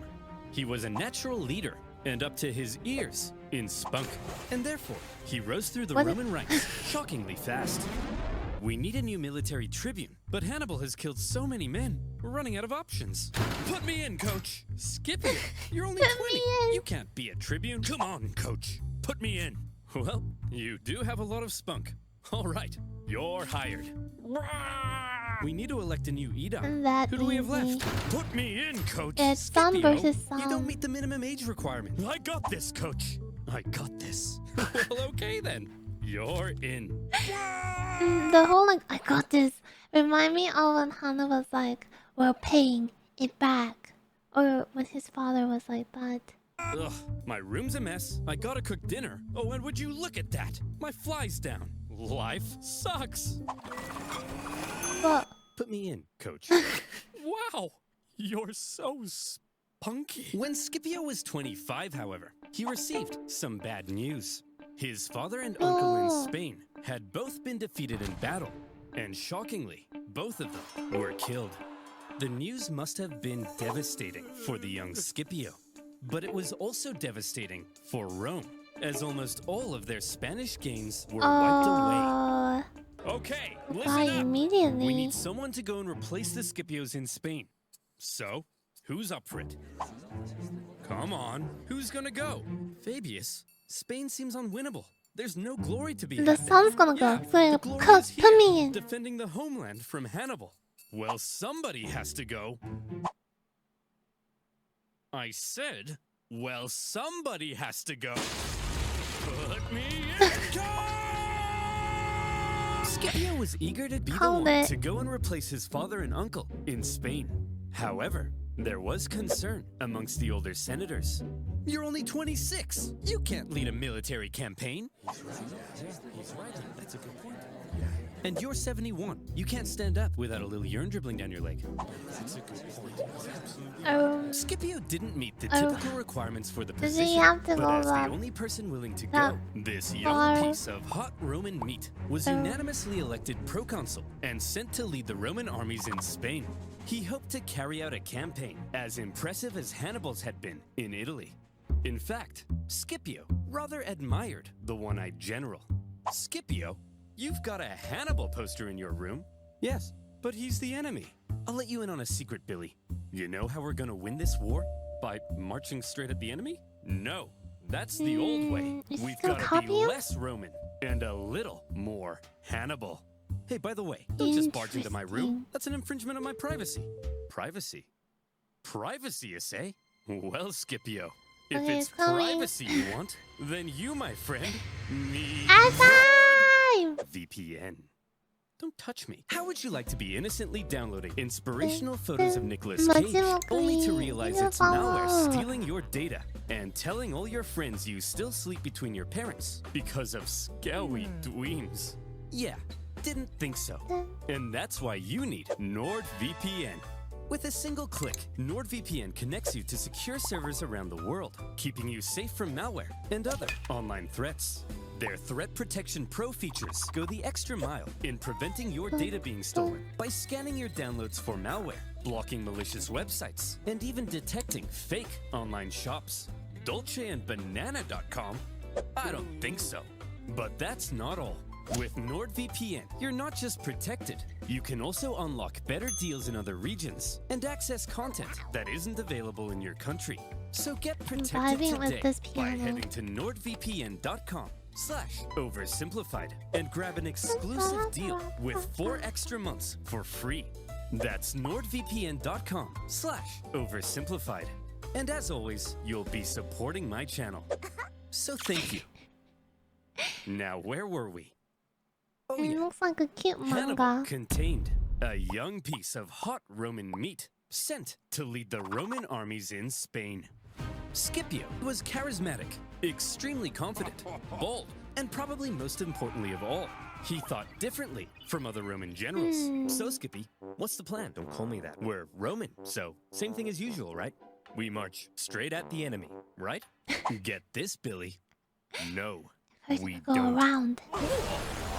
Scipio was a real outside-the-box thinker. There were 3 main Carthaginian armies in Spain, 2 led by Hannibal's brothers, Hasdrubal and Mago, and another led by Hasdrubal Gisco. Most Roman generals might have looked at these armies and said, I just gotta, march straight at these guys and kick their ass and stuff. But not Scipio. At a time when many believed winning battles won wars, one of Scipio's greatest strengths was an ability to see the overall strategy behind his actions. He knew that Spain was the closest thing Hannibal had to a base of support.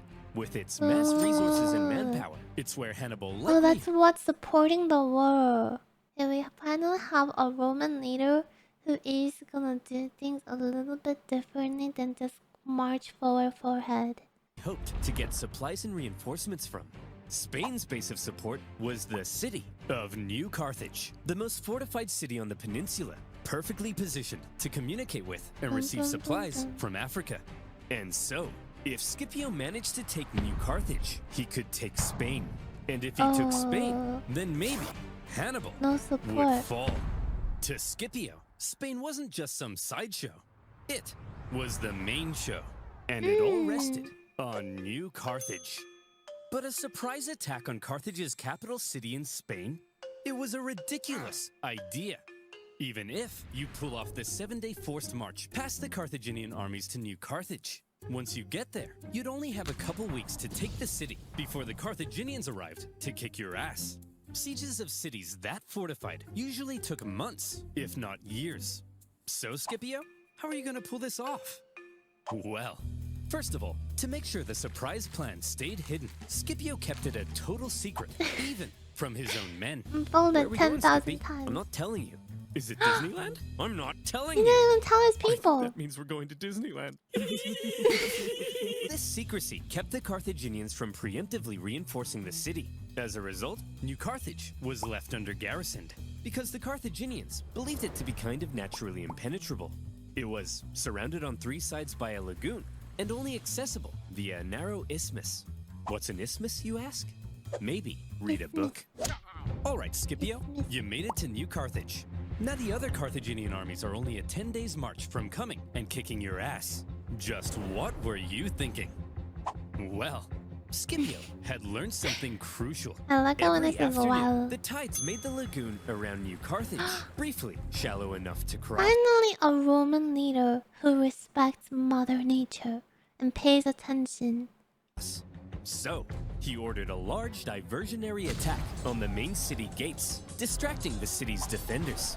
Then, a small infiltration force traversed the lagoon, climbed the unguarded northern walls, and entered the city. They ambushed the guards and opened the city gates to the rest of Scipio's army. And just like that, New Carthage had fallen. In a single day, Scipio had taken Carthage's capital city in Spain, and he made it look easy. With it, he seized much of Carthage's war supplies, several silver mines near the city, and various powerful Iberian tribes even joined his side. And now he was in a great position to take on the other Carthaginian armies in Spain. Wow, Skippy, you're amazing. Don't call me that. How'd you know the Impressive. lagoon would get shallow? It's almost like you speak to the gods. No, I told him. All the local farmers know about the yeah, that's it. I speak to the gods. Oh no. Scipio had no problem allowing his men to think he was divinely inspired. Roman writers also tell us another of Scipio's traits. He was apparently quite merciful in victory and often protected the inhabitants of captured cities. Spencer! What are you doing? Well, I was just about to murder this family. Hey, bad Spencer! No! Can I at least kill the dad? No! What about the... No! Oh, you're mean! The Carthaginian generals in the region must have been shocked at the loss of their capital city. There was now a Terminator in Spain, and he was coming. Oh my gosh, he In got the 208 beans. BC, he made a move on Hasdrubal, hoping to defeat him before the other Carthaginian armies could come and link up. When Hasdrubal heard Scipio was coming, he said, Hasdrubal did the sensible thing That's true. and climbed a big hill for safety. Hey, get down here. I want to kill you. Fat chance, Vin Diesel. Well, he doesn't have to be rude. So what's the plan then, Scipio? This time, we march straight up and at him. Right? Right, Scipio? Billy? No. Scipio once again displayed a distinctly not Roman approach to fighting, when instead of marching straight up and at him, Scipio feigned a frontal skirmish, only to pull off a surprise uphill envelopment. Not an easy thing to do, but Scipio had trained his army to pull off maneuvers that typical Roman armies couldn't. After the battle, the defeated Hasdrubal fled He's doing- Spain, really hoping to doing link up Hannibal with his brother style. Hannibal in Italy. And Hannibal desperately needed the help. As Scipio was dominating in Spain, Hannibal's struggles in southern Italy continued. He was convinced that if he just received ample supplies and reinforcements, he could reverse his fortunes and get back to kicking Rome's ass. But for the remainder of the war, he would suffer a frustrating lack of support from the Carthaginian Senate. After Cannae, Hannibal had sent his brother Mago to Carthage, where he famously poured out golden rings taken from fallen Roman knights. He told the Senate that with reinforcements, Hannibal could finish the job. But a growing faction in the Senate, possibly jealous of Hannibal's rising influence, opposed sending any help. Bruh. In the end, a large number of the reinforcements gathered for Hannibal now ended up being diverted to stop Scipio in Spain. Just as he had hoped, Scipio's campaign in Spain was actively harming Hannibal in Italy. However, those reinforcements meant that when Scipio made a move on the remaining Carthaginian armies Gonna in be Spain, tougher. they now likely outnumbered him. With the odds heavily stacked against him, it would take some serious skill to win this battle. This time we're gonna march straight at them, right? No, Billy! Ooh.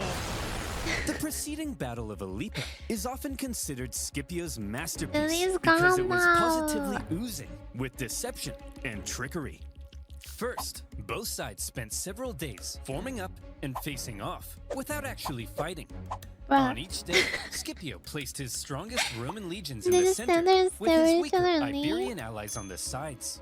Seeing this, the Carthaginians were like, "This guy's an idiot. We've seen his plan. His strongest troops are going to be in the center. So let's form all of our battle plans based on this information. I'm sure he won't change anything at the last minute." Then, when the day of battle came, Scipio woke up the Carthaginians with an early morning attack, causing them to rush out of camp without breakfast. When sounds the like Carthaginians Hannibal. lined up with their strongest troops in the center to meet They got the Scipio's, elephants they were stunned to too. find that Scipio had completely reversed his order. The weaker Carthaginian sides now found Scipio's strongest bearing down on them. Then, in an extremely impressive maneuver, the well-trained Roman wings even stretched out during their approach, hitting the Carthaginians from the sides. The Carthaginian center could have turned to help, But Scipio had ordered his center to approach so slowly that Carthage's center could do nothing but just stand and wait. In this way, the outnumbered Scipio had cleverly controlled events so that the bulk of the strongest Carthaginian troops couldn't even fight during the battle.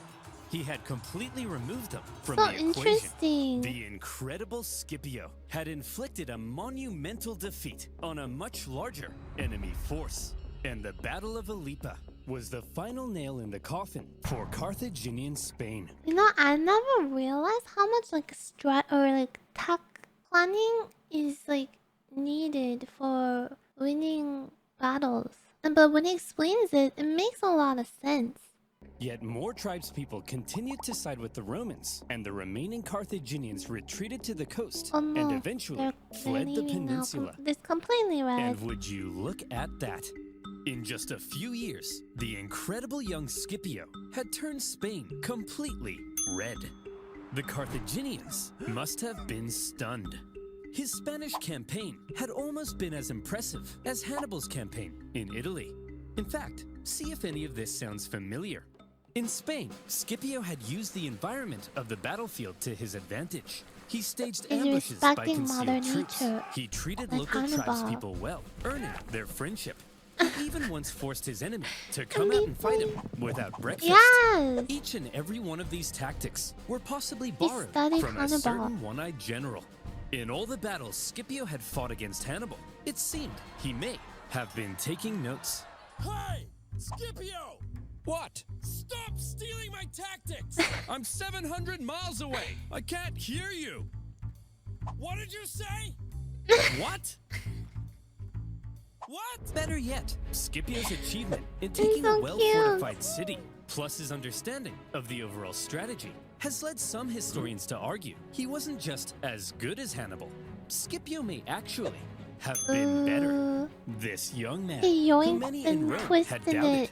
had just shut those silly billies. Right, the flip up. Does he Mere get a years ago, statue? it looked like Rome had no chance of even surviving this war. But now, the momentum of war was shifting astonishingly fast. And for Hannibal in Italy, things continued just to laying head there. south. Before Scipio had even gone to Spain, the Because Romans had placed Romans keep running away when he tries to fight. It's just laying there. Capua, Hannibal's largest city in Italy, under a dangerous siege. And in order to rescue it, Hannibal needed to take drastic action.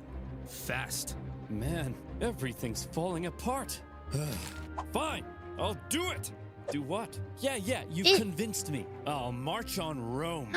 Hannibal, that conversation was 5 years ago. It's too Yeah. late. No one's trying to convince you to march on Rome. I said I'll do it!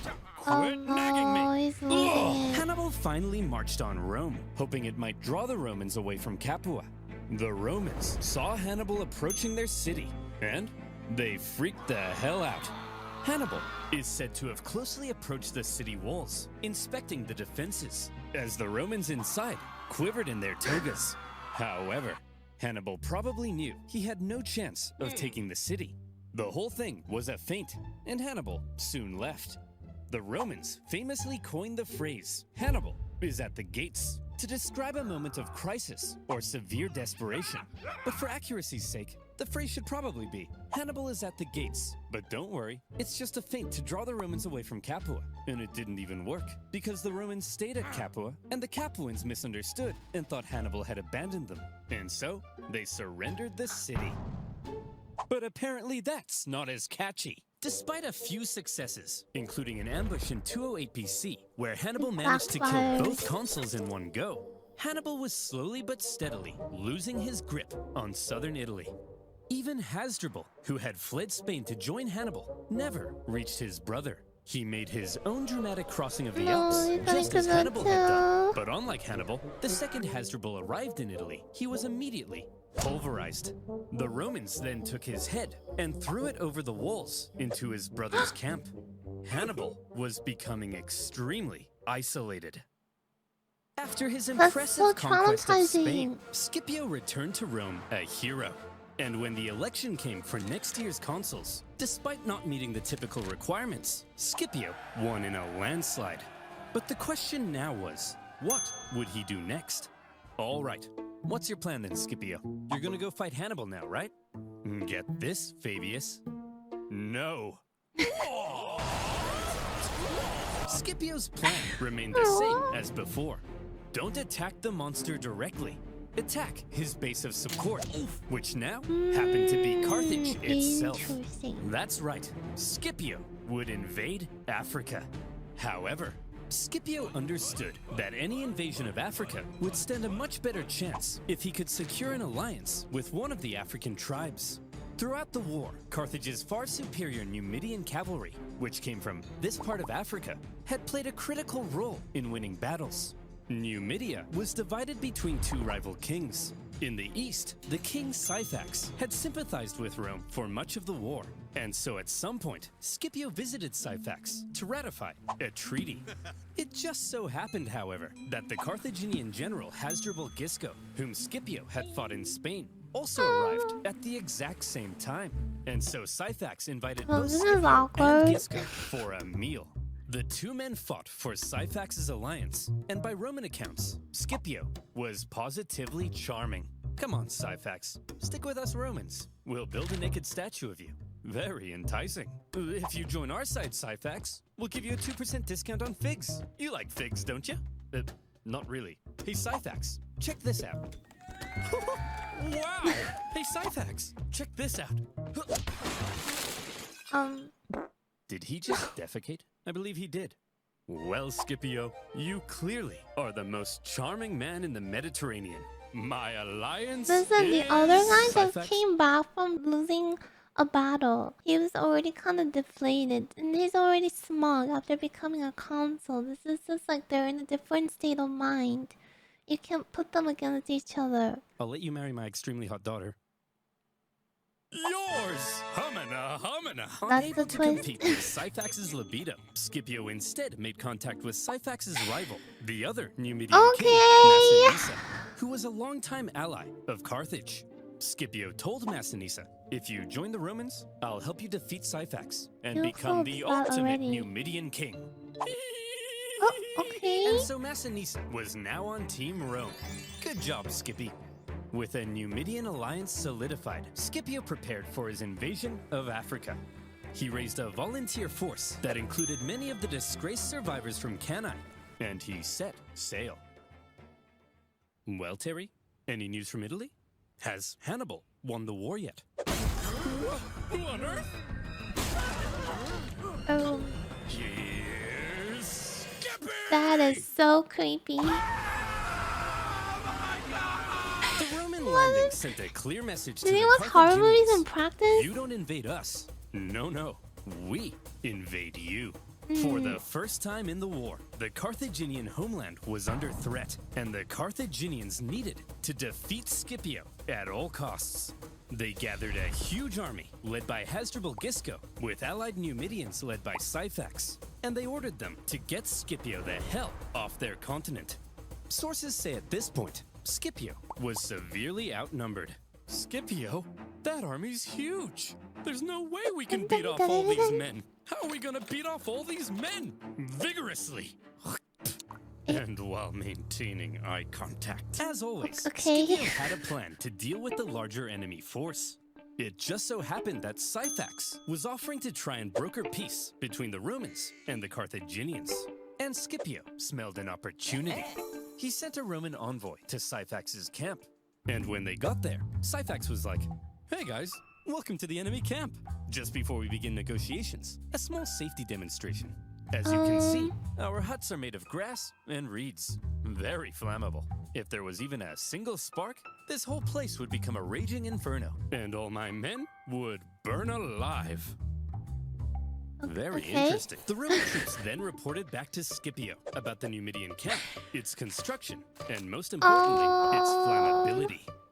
Then, the following night, as the sun was setting over the beautiful African plains, and the Carthaginians got all comfy in their beds, they began to gently dream of Carthaginian figs and child sacrifice. What? Good night, Carthaginians. I forgot Good about night, that. Syphax and Gisco. Good evening, Scipio. In the night, shadowy Roman figures approached He the really Numidian is camp. Hannibal. As That's the Numidians insane. lay in their beds, Hannibal must Scipio be so annoyed. This is getting copied and getting beaten. And he cannot even face him because he's on the other side. executed his plan. That The easy. camp erupted into flames. With the flammable wooden huts, the fires spread terrifyingly fast. Men were burned in their beds. Those who awoke in a panic, believing the fire to have been some kind of terrible accident, rushed to the exits without their weapons and armor. Those who saw the fire from the Carthaginian camp also rushed out unarmed. And when they got there he was. Scipio, the Romans, and their steel. Ooh. The terrified Carthaginians were massacred, and with heavy casualties, Hasdrubal and Syphax fled the scene of the disaster. Scipio followed this incredible success with another victory against the pair at the Battle of the Great Plains. After that, Massinissa chased his rival Syphax into his Oh my kingdom, God. where Syphax was captured. Massinissa was now the ultimate Numidian king. He entered Syphax's capital city. He seized Syphax's palace. He even married Syphax's wife. And when Scipio got mad at him for marrying a Carthaginian girl, he then poisoned his wife. Boys will be boys. Having defeated the Carthaginian armies in Africa, almost nothing now stood between Scipio and Carthage. And the Carthaginians were freaking out. What do we do? What do we do? There's only one thing left to do. Recall him. Oh. Well, Hannibal, you've been here in Italy for 16 years. This is practically your home. You're basically Italian. Yes, Gerald. And I've had such a lovely time. I ate spaghetti and did this with my hands. I've committed my whole life to this campaign. And The once Rome has gesture. fallen, it'll all have been worth it. Hannibal, you have to Gotta return go to back Carthage. home. Your Italian campaign has been for nothing. Your whole life has been a waste. No! Imagine being Hannibal in this Yeah, moment. that's You left crazy. Carthage when you were 9. You probably barely even recognize your own homeland. The kingdom he had built in Spain with his father? Gone. And now his Italian campaign, his vengeance. Was it really all for nothing? But that was that. Carthage was under threat, and Hannibal had to protect his home city. As he left Italy, Oh, in no. Rome, there was celebration, but also some trepidation. Now, Why? Scipio would have to face Hannibal in Africa, where Hannibal would have home Oh, they're advantage. finally facing each other. This is gonna be interesting. While Hannibal was on his way, the he gonna Carthaginians leave? stole for time and approached Scipio for What did peace he talks. skedaddles? Hey, look, we never meant to start an all-out 2-decade-long war, but you did. No, that was Hannibal. decades. He's to blame for all of this. Don't tell me that they just blame on Hannibal and then they kill him when he comes back home. Don't tell me. I have a bad feeling about this. Well, all right then. Sign this peace treaty. Okay. Let me just get my signature right on there. He's here. Yes. Oh, okay. Look who's here, you bald prick. You're so dead now, Skippy. Don't. Call me that. After Carthage proposed peace, only to then go back on it, the normally merciful Scipio Oh, no. was enraged. Oh, no. He began Is he refusing to breaking? accept town's surrender, and instead began burning everything to the ground, selling everyone into slavery. Hannibal, he's burning our towns. Go stop him. Guys, he's obviously trying to lure me out there to fight on those flat plains, where his Numidian cavalry will give him the advantage. It's a trick. Well, it's working. You can see him hopping and popping in this little window here. The detail's insane. Go and fight him. It's obviously a trap, and we're falling for it. Go and fight him. Hannibal set no. out to meet Scipio in the Western Plains. And here came Scipio's final test. Finally, the teacher would face the student, the two greatest generals of all time, in one last, decisive battle. Would Hannibal's genius still shine through? Or would Scipio prove that he had surpassed the master? Before battle, the two great generals rode out from their camps and met in person for the first time. Hannibal, I'm a huge fan. I thought you'd have more hair, and I thought you'd have more eyes. Today. They then had a conversation, which I'll paraphrase. Hannibal said, "At the start of this war, I had great fortune in Italy. But look at me now, a sad old man who, like other sad old men, failed to conquer Rome. Your fortune can change rapidly, Scipio. You should consider negotiating a peace rather than risking it all in one last fight against me." Very eloquently put. Scipio then replied, Q! Negotiate? Negotiate what? I took Spain. I'm about to burn your pathetic city to the ground. What could you offer me in negotiations? I already have it all! Ah! I know, he's losing it. Seriously though, Hannibal, I am such a big fan. And so, it was settled. The two great generals would face off one last time in the epic Battle of Zama. Zama, Scipio 2 gave his men, BC. consisting of many survivors from Cannae, a pre-battle speech, telling them not only would they gain redemption, but they could become masters of the world. Hannibal told his men probably nothing, because most of them didn't even speak the same language. As the two armies lined up for battle, something interesting became clear. Hannibal had more infantry and hoped to use them to brute strength the Romans. But Scipio had the nimble Numidian cavalry and hoped to pull off an envelopment. It was a complete role reversal of Cannae. Interesting, yeah. As Hannibal's the fighting battle more began, like Roman. Hannibal made his first move. He sent his 80 war elephants to smash through and weaken the Roman infantry. Scipio had the perfect response. He had altered his formation to create passages between the Roman maniples. His light troops stepped aside at the right moment, Let 'em go, revealing let the 'em gaps pass. ahead of the charging elephants. Let the animals If live. given the choice between a suicide charge into spears or a nice clean escape, will probably choose the escape, and that's what happened. Some elephants were so frightened from the noise that they even turned and smashed back into the Carthaginian cavalry, which the Roman cavalry then engaged. Your move, Hannibal. Interesting. Hannibal wasn't an idiot. Tee-hee, He knew that he was fighting superior Numidian Elephants, cavalry tee-hee. on open plains. So when his weaker cavalry ended up being routed from the battlefield, he probably wasn't surprised and hoped the Roman cavalry would be lured as far from the battlefield as possible, because his infantry needed time to do a clever little job. Hannibal had the numerical advantage, and he had positioned his army in 3 lines. The weaker troops were at the front, while his best men, the army that had been with him in Italy, were in the rear. As the Romans smashed into the weaker front lines, they managed to cut through them, but suffered losses and exhaustion in doing so. The same with Hannibal's second line, so that by the time the Romans reached Hannibal's superior third line, the two sides may have now been about equal in number. But the exhausted Romans had just fought an entire battle to get there, while the remaining Carthaginians were fresh yeah. and ready to go. Hannibal was still a genius. And this is where the final race began. Could Hannibal's stronger infantry finish off the Romans before the Roman cavalry returned from their pursuit? Who would be quicker, the Carthaginian infantry or the Roman cavalry? The answer: the cavalry. They had called off their pursuit just in time to turn around and hit Hannibal from the rear. back. And that was the deciding move.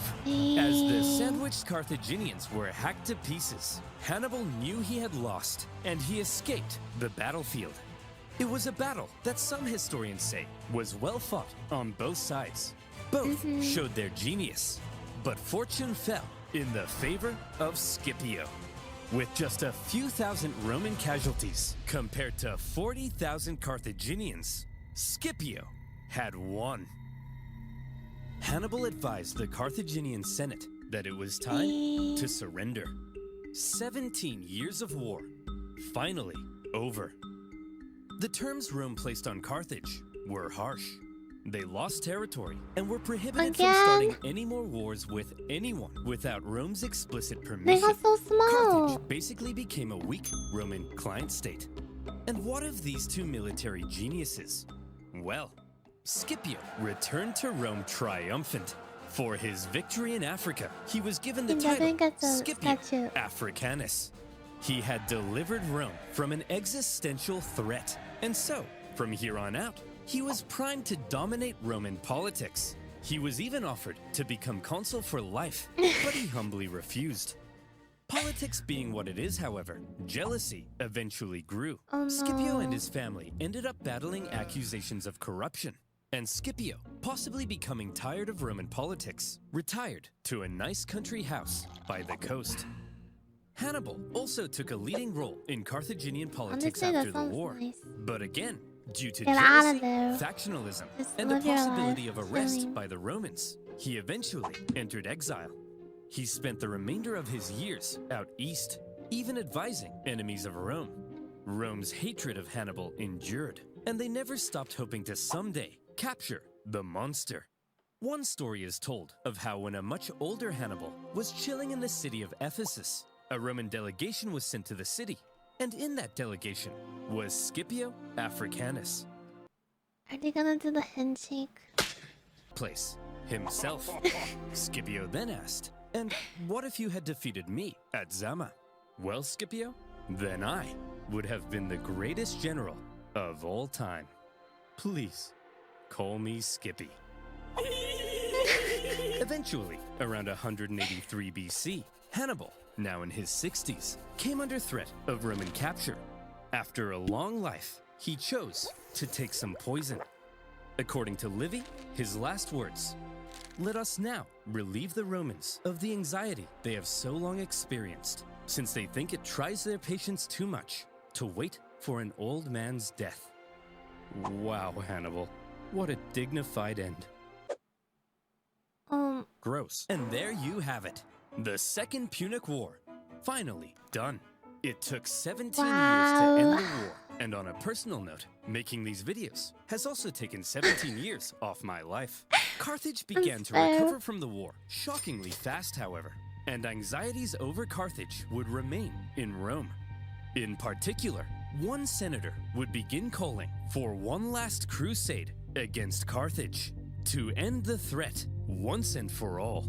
He famously began to end all of his speeches with one singular phrase, one of the most famous phrases in Roman history.